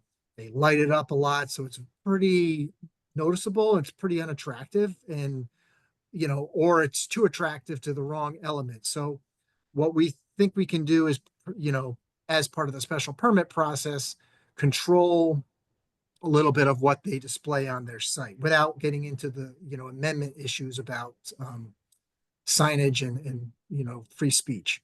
So what we'd like to Question do. on that. Yeah. Is that would not be retroactive, right? That would only- Correct. Okay, so it doesn't solve for ones that are already in existence. It would solve for new ones that come after the regulations get passed. Yeah, so I think the effect of this would be we have one vape shop that opened up legally permitted, and that's in Liberty Square. There are several tobacco businesses in town, so they'd automatically be grandfathered in. But we think with applying the 1 mile radius from around those businesses that we know are operating legally, we think it's going to be really hard for anybody else to open up. So post adoption of these changes, assuming that's the route the commission takes, it's going to be tricky on some enforcement things for certain types of businesses that are selling vape products. Like, I don't think our end goal is really worrying about like a convenience store that does sell some vape products as well. I think the real big problem and the bad actors are these shops that are just opening up without any permits. They're opening up as really vape shops, and they're doing a lot of illegal activities beyond selling, just vape. So those are the ones we really need to clamp down on immediately and causing a lot of headaches for the police department. But if we can also address some of these other concerns around these vape businesses, we will definitely tackle that as well. Steve, so these changes wouldn't affect the existing shops, but the ordinance, the health department licensing thing that ordinance is working on, the existing shops would have to get licensed, right? That's my understanding. I can confirm that with Brian Candela in the law department. But from a zoning perspective, it wouldn't affect any of those businesses that have done so legally. I mean, if somebody does something without permits or did so illegally, if they buy vape products now and they weren't, doing so before, they would have to prove to us that they were selling those products prior to the changes to the regulation. So I think we do have a little more teeth on that front as well. Okay.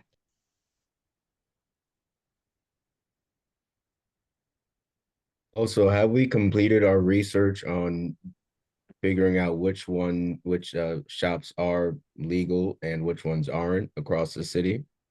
Yeah, we did go through that exercise. It was very difficult with the 25% rule. We did work with a lot of them to get permits. Some of them we subject to enforcement that we got cleaned up. Going with this approach will make that process much easier. Like I said, if we get into a scenario where and I can't say I have staff right now to walk into every bodega and convenience store in the city and see if they're selling vape products. I don't know if that's a realistic expectation. So our main focus is worrying about the ones that are opening up without permits, that are doing things that we know are illegal beyond the vape. That's our main focus. And then as time permits, and then we see problematic areas, we'll get into the other businesses that are selling vape products and see what we can do on enforcement front there. I volunteer as tribute. If you want somebody to walk in and buy vapes, I'll do it for you. Okay. Steve, do you think any of this is a result of the cannabis businesses that we have in Norwalk? It'd be good if you heard from the chief on that, because he mentioned comment. I actually was at ordinance. I think it was actually last night, and they were talking about that. And I don't know if it's a result of that. I think, what he was indicating was many of the ones that they're seeing problem with, they're getting these vape products from out of the country. And he thinks there might be like a single supplier that's providing a lot of these. So it's very hard to regulate and track where it's coming in and who's getting it. Okay. Thanks. I think some of this is actually probably hurting the cannabis businesses, to be honest with you, because I think if someone's illegally selling marijuana products out of their store, that's potentially taking away business from the cannabis ones that obtained licenses and permitting from the state. Yeah, interesting. Okay, so if there's no more questions on that one, we can go through the parking one, and then Brian can walk you through kind of the longer list, which a lot of those I think are more on the technical side, but we can go through the parking one first. In this, the changes to the parking, most of the ones that you're going to see or that I sent out in the memo, we, after the regulations were adopted, we've had a lot of conversation with the mayor's office about the parking exemption in the CD4 zone. TMP has also raised concerns about, parking impacts on existing parking assets in the city. We talked about that tonight with the Belden Ave application. So, that's been an ongoing conversation. So, what we put together for your consideration are some amendments to the regulations to address some of those concerns, while also being cognizant about recommendations within, planning studies that we've done that talk about, impacts of parking, right sizing parking, not having, overprescribing parking. So what we're hoping is we're kind of reaching a balance point right now for where the city's at in terms of its development and its actual needs for parking. So we've made a couple tweaks to, for the transit hub area, which is like the Wall Street area, to mimic the allowed parking reduction that we see in South Norwalk Station. And when you apply those, and I think I put that in the memo, it kind of works out close to a 1-to-1 ratio for parking. So we think that seems like an appropriate number. Again, this is always up for discussion and debate, but that's what we've proposed to start. Again, you'll see what's crossed out was a clause that exempted CD4 and CD4W from parking. And basically what we've done in response to that is put back a lot of the regulations you had in place before, such as fee in lieu and parking, that was in the code as of I would say we put it in 2019 with changes we made to the central business district regulations. So that was a change. Number 6.1 is basically allows for an exemption completely from the parking by special permit for properties in the CD4 zone, provided they're within a half mile of the train station. And there's some caveats and criteria that the applicant must meet to do that. This gives, gives some credence to the fact that we understand that in and around the South Norwalk train station, that's an area where we want to see the city's most intense development. And sometimes it may be difficult to locate parking on the site. Maybe there's constraints related to the flood zone. Maybe there's CAM issues involved. So maybe we've put together something that gives another out, but it is a special permit. So the commission does have discretion on whether they feel that particular site is appropriate for that parking or not appropriate for that parking. And the other avenue is if you're not within that half mile, you have the option to pursue fee in lieu of parking. The funds collected for the fee in lieu of parking are required by state statute to go into a fund for the repair, construction, or maintenance of existing parking assets or new construction, new parking. Recognizing also, which we had this discussion, I think last time these regulations were looked at, was that $20,000 per space cost. It probably covers a surface space, but it does not cover fully the cost of a structure parking space, with the idea that this is kind of a partnership with the city, recognizing that we need parking, but at the same time that there's, responsibility on both ends to provide that parking. And again, we also put in similar criteria that they have to demonstrate to your satisfaction that this parking reduction is okay based on paying the fee. If you scroll down a little further. Yeah, and again, similarly to what we had in the prior regulations, and within the CBD zone, which we would think makes sense citywide, is if you have this historic parking asset, or I should say historic structure, think about Wall Street, there's a lot on Washington Street. Wall Street's got a lot of 2-story buildings where they could, as of right with the zoning, go up to 4. And for those historic buildings, we don't want to see those buildings knocked down. If it helps monetize the project and they can conduct additions or expansions to those buildings that keep and maintain the integrity of those historic structures, we recognize that they physically can't locate parking on those sites because those sites are basically built out with every square foot of existing building. So if they maintain and keep those historic buildings, we'll exempt their additions from having to provide additional parking. Is that historic as in like on a historic registry and such? Yeah, it's a listed structure, so if it's on a local, state, or national registry, so yes. Okay, thanks. Just trying to remember, and then just some clarification language. There was a clause put into the new regulations that said, if you go above you can't exceed the parking maximums by more than 10%.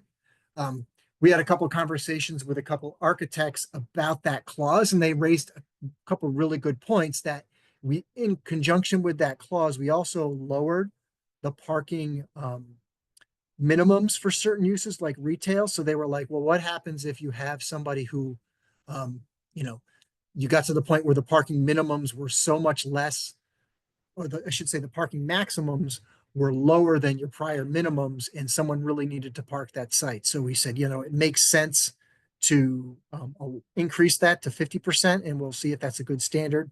Important note with that is that any parking they provide above the maximum has to be pervious parking, so you don't get that additional runoff. So that was something we were cognizant of when we put those changes together. And this one, number 7, is talking about those exemption for the historic buildings, and it has some criteria that go along with that in terms of how the building's constructed, making sure it holds to SHPO standards, etc. Yeah, and that one just cleans up some language that would go away if you remove the parking exemption in the CD4 and CD4 zones. That's in a nutshell. I think for scheduling purposes on those 2 items, and Brian will go through the last piece of it, our goal is to get the public hearing for the parking exemption on for your next meeting. That one doesn't have the same referral requirements that the other ones do, because based on its location impacts to an adjoining municipality. So those will probably pop up on one of your March meetings. On one of the changes there, I'm curious, like if it makes sense to allow small developments maybe by site plan instead of special permit. For the item there where they could bring a special permit to like request a waive of maybe that doesn't make sense because we want the special permit conditions and authority there, but I don't know. Do you have any thoughts on that? Well, yeah, and I understand where you're going with it, and it makes sense. The problem with that approach is if you do it by site plan, you're almost saying it's as of right at that point. Gotcha. The special permit gives you the extra ability to say yes or no based on the criteria. Cool. All right. Thanks. Yep.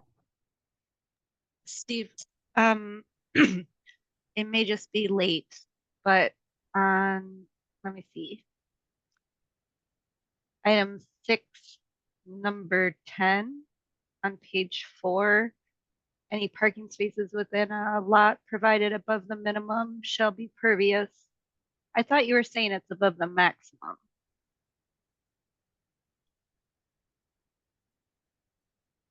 And 4, can you?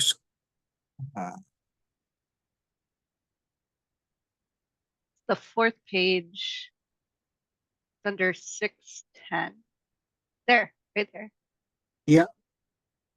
Is that supposed to be minimum or maximum? Brian, can you scroll up a little? Yeah, it should be minimum. So it's saying you could provide the minimum spaces as impervious, but if you're going to provide extra spaces, then they have to be pervious. but you're not going to be able to exceed the maximum. So you wouldn't be able to go more than the maximum. So that difference between the minimum and the maximum would have to be pervious. Okay. Misunderstood. Thank you. Yeah, thank you. Yeah, I misstated it, but yeah, thank you.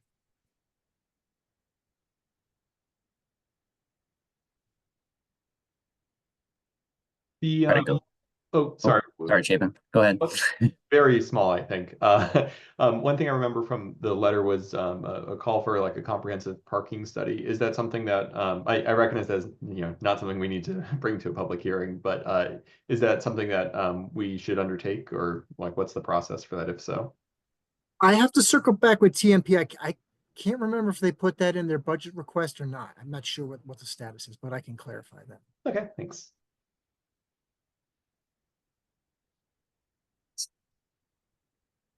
I'll try to go quick. So these are mostly technical changes that were mostly related to WPCA and TMP requests, except for this first one. This first one was in discussions with some folks who own some industrial property, and what they were kind of saying is they were running into issues with how the setbacks were worded for the industrial zones. So it had a front setback of 35 feet from the center line, and I was never personally a big fan of center line setbacks because it ends up varying depending on the street. So what we're proposing here is to just go 10 feet from the property line, which for a lot of the properties which have 50-foot right-of-ways, 10 feet kind of matches up with 35 feet from the center line anyway. And then further clarifying that setback, that there's a separate setback in case your corner lot for secondary frontages, which would match that same setback. And both the light industrial and heavy industrial zone lack a table going into accessory building setbacks. So we've drafted language regarding that. And then similar for the marine commercial zone, just clarifying secondary frontage setbacks for those corner lots and then adding in accessory building setbacks as well.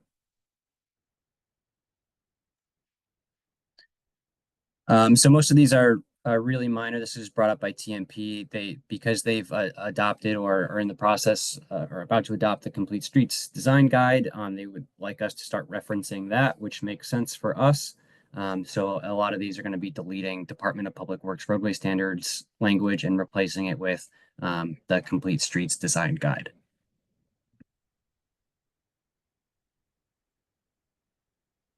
And then because of those changes, we had certain building types that we said you could or could not build it depending on what type of street you were on. And again, referenced those DPW standards. So we said things like state roadways, minor arterials or major arterials, all that's going away. And it's going to be these new design guide requirements in the Complete Streets manual. So we're updating the terminology to reflect that. So these, I would say we can kind of compare it to what those DPW roadway standards were to what the Complete Streets Design Guide is, but these are roughly match up to be exactly the same in terms of what buildings are allowed on certain types of streets as they were before. There's just one. This is so the large multifamily buildings. What we are trying to do is encourage those mixed use buildings, so ground floor commercial with apartments above. A couple of streets that we noted that this main street typology didn't match up with were Water Street, Belden Ave, Commerce Street, and then where the North 7 development was. So we specifically called those streets out separately to say we don't want the strictly multifamily there. We wanted mixed use.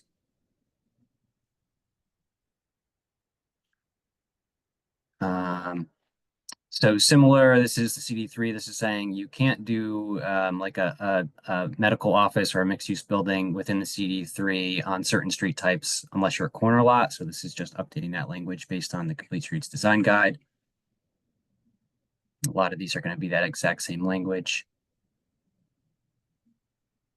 And then this is for those corner store developments that we permitted via special permit in the residential zones to update the language for that. Have we seen any of those come in? Sorry, that's a little tangent. But No, one, I don't know if a lot of people know about it, and two, I don't know if the regulations were uh, maybe too strict in some circumstances. I highlighted a couple of ones where if we wanted to take a look at, maybe these are ones that potentially stand in the way, but something to look at further. Thanks.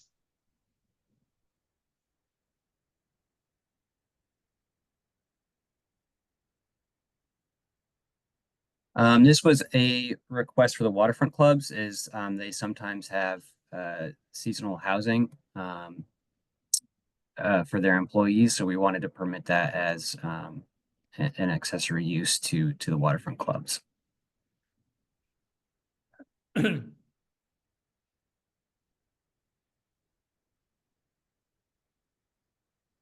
is a TMP request to delete the allowance for the compact parking space dimensions, and this is mostly because the dimensions that we have for parking spaces are on their, like, they wouldn't want us to allow smaller spaces. So based on kind of the typical size of a car, our minimum requirements are on the lower end. So they said we kind of don't need this table anymore. So we're proposing just to delete that per their recommendation.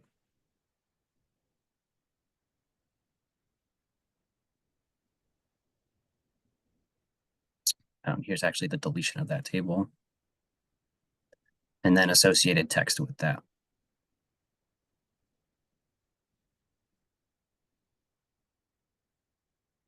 Get another recommendation from TMP, kind of just rewording this regulation for driveway offsets. And again, just referencing their design guide. WPCA request. So they had, I think it was CDM Smith, go through different department standards and regulations and kind of updating it based on MS4 requirements and then proposing to add language to kind of help achieve some of those goals. So these are kind of just additional requirements that applications would have to provide as documentation for the MS4 requirements.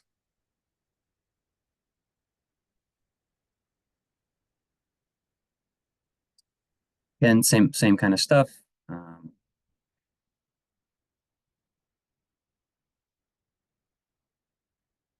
this kind of just gives you guys some more authority on asking for additional information for applications that come into you.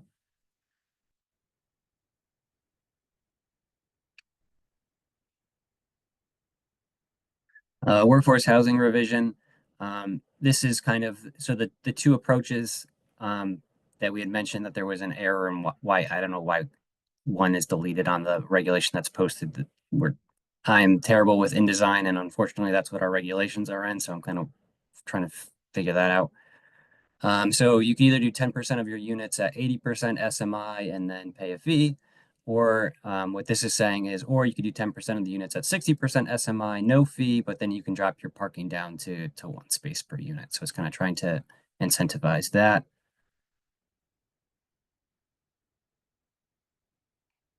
And then this was, it was through the, I believe it's through the affordable housing plan and study, was to try to incentivize 2-bedroom units and particularly make those 2-bedroom units workforce housing units. So this would allow a 2-bedroom unit that's a workforce unit to count as 1.5 workforce units towards the 10% requirement. So we're hoping that more developers will take advantage of that instead of putting the workforce units in 1-bedrooms or studios.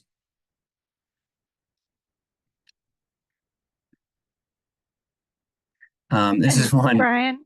Yeah. There's going to be, or there could be, further changes to the workforce housing after we get through the affordable housing plan, Sure. right? Yep. Absolutely. Yep. Okay. Thank you. Yeah, that was just one we wanted to jump on because I knew it was going to be an issue and one I think we could tackle quickly. Next was just a clarification language. This was my own, that there's a section of the regulations that says everything needs a site plan review except for the following things. And I'm just trying to clarify here that unless you don't need a site plan review if the use table tells you it's just a permitted use and no limitation in that table tells you otherwise. So it's just kind of a way just to make sure that that something that's permitted as of right is permitted as of right and not, requiring a site plan review application. Wonder if there's a way to make that sentence a little clearer. 'Cause it still doesn't. Yeah, I make think any sense to Steve me. put a comment on here saying, I have no idea what you're talking about. And I had to explain it just because I agree. It's not probably the, Chat GPT might have a solution for you there. yeah. And then another TMP just for sight lines and sight triangles, updating language to be more specific there.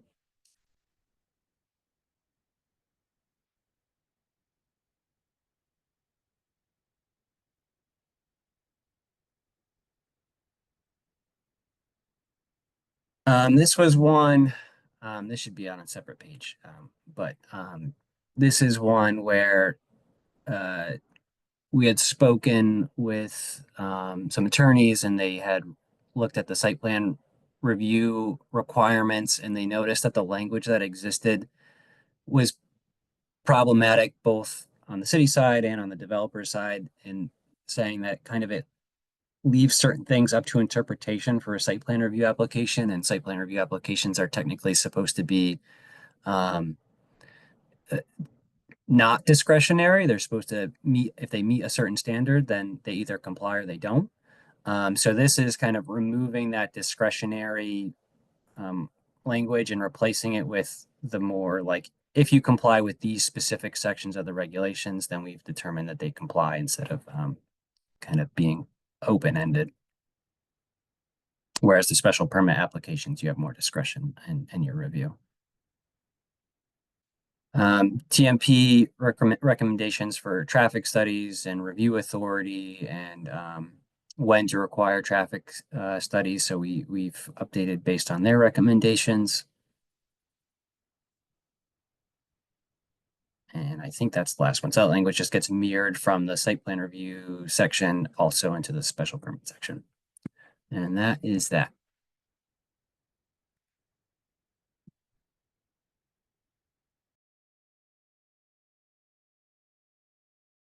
Great. So should we move on to the acceptance of the minutes? Is that appropriate?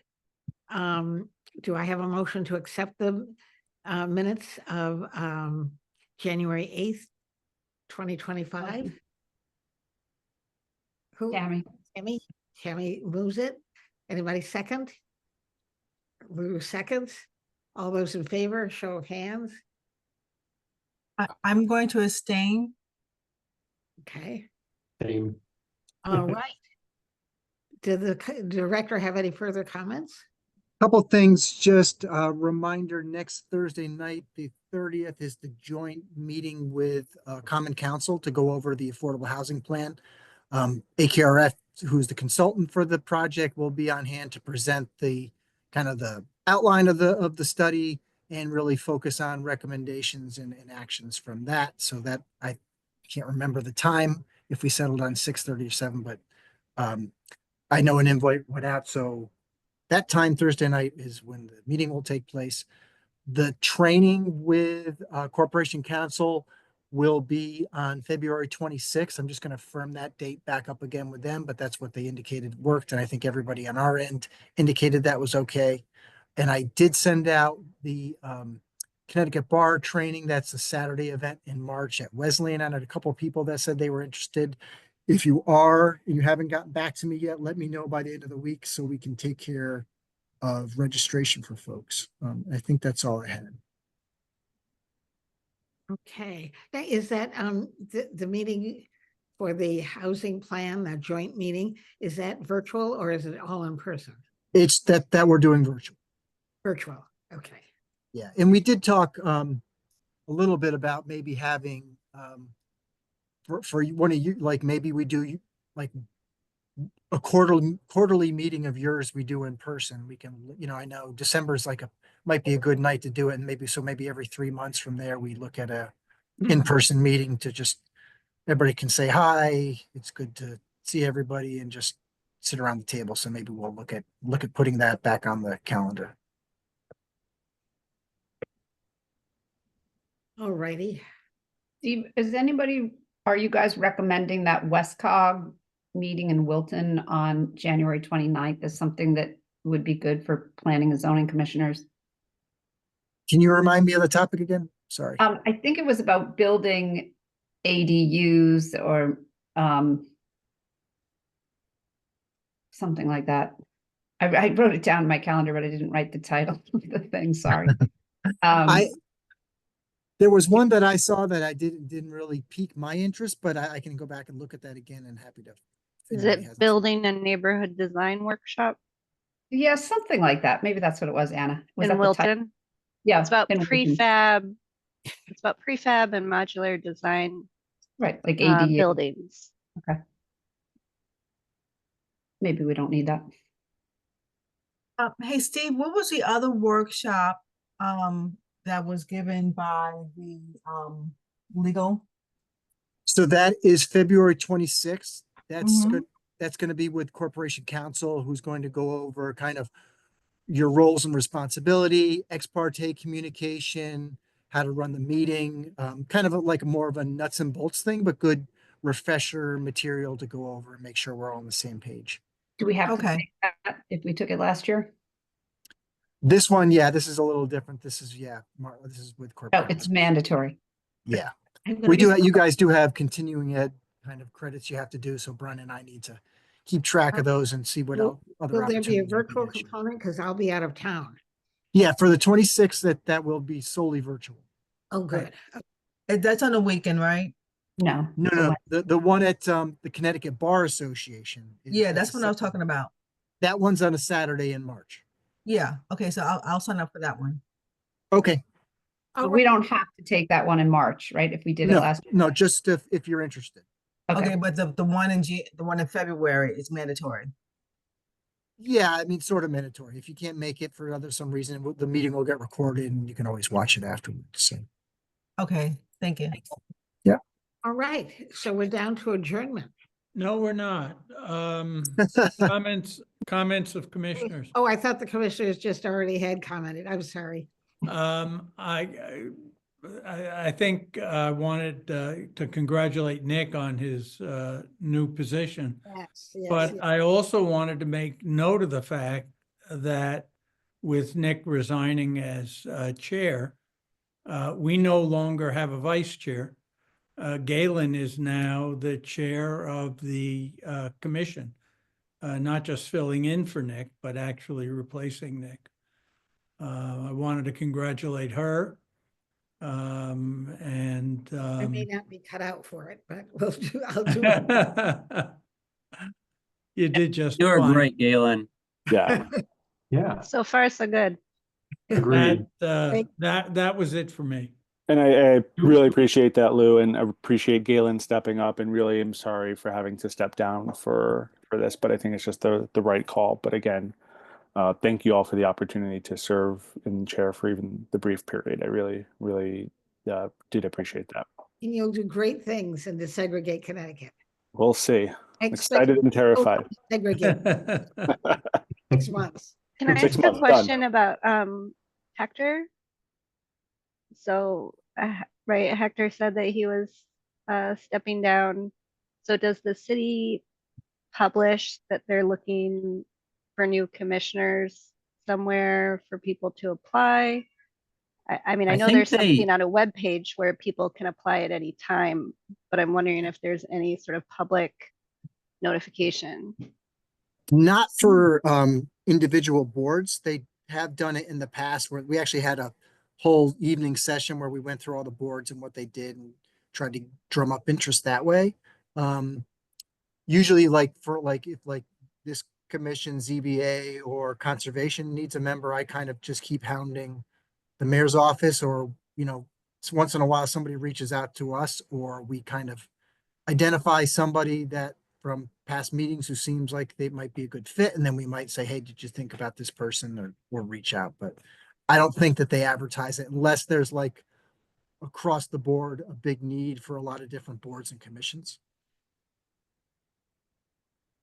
On a similar note, I'll echo the, thank you, Nick, but with Galen stepping up to chair, do we need to take an action soon to fill the vice chair role? Like, how does that work? The way I read the bylaws was, and I don't know if JJ read the bylaws the same way, but it said in the absence of the vice chair, the secretary assumes the duties of the vice chair. That's the way I read things. So technically you're without a vice chair. So I think JJ slides right into that slot. That's the way I read it. So So we're then without a secretary. Yeah, and Can I punt that? I mean, I think if, it's not written into the bylaw, so if JJ did not want to assume that role, then I think you'd have we to can have an have an election election. for a Yes, I vice mean, chair. I am, let me just put myself on camera. I don't know, my video's not working now. There Okay, you here we go. go. Okay, yes, I'm going to have to decline that or punt that because what I'm doing now is manageable, but I think that most of you know that I'm also in school. And so in the event that Galen cannot make a meeting, I'm pretty sure she's going to want me to fill in, and I may not be able to do that. Okay. And that would be unfair to everyone. Okay, so let's have an election then next meeting, Yes. at the end of the meeting. So we should make nominations Okay, yes. and then do I'm an happy to maintain my current role. election.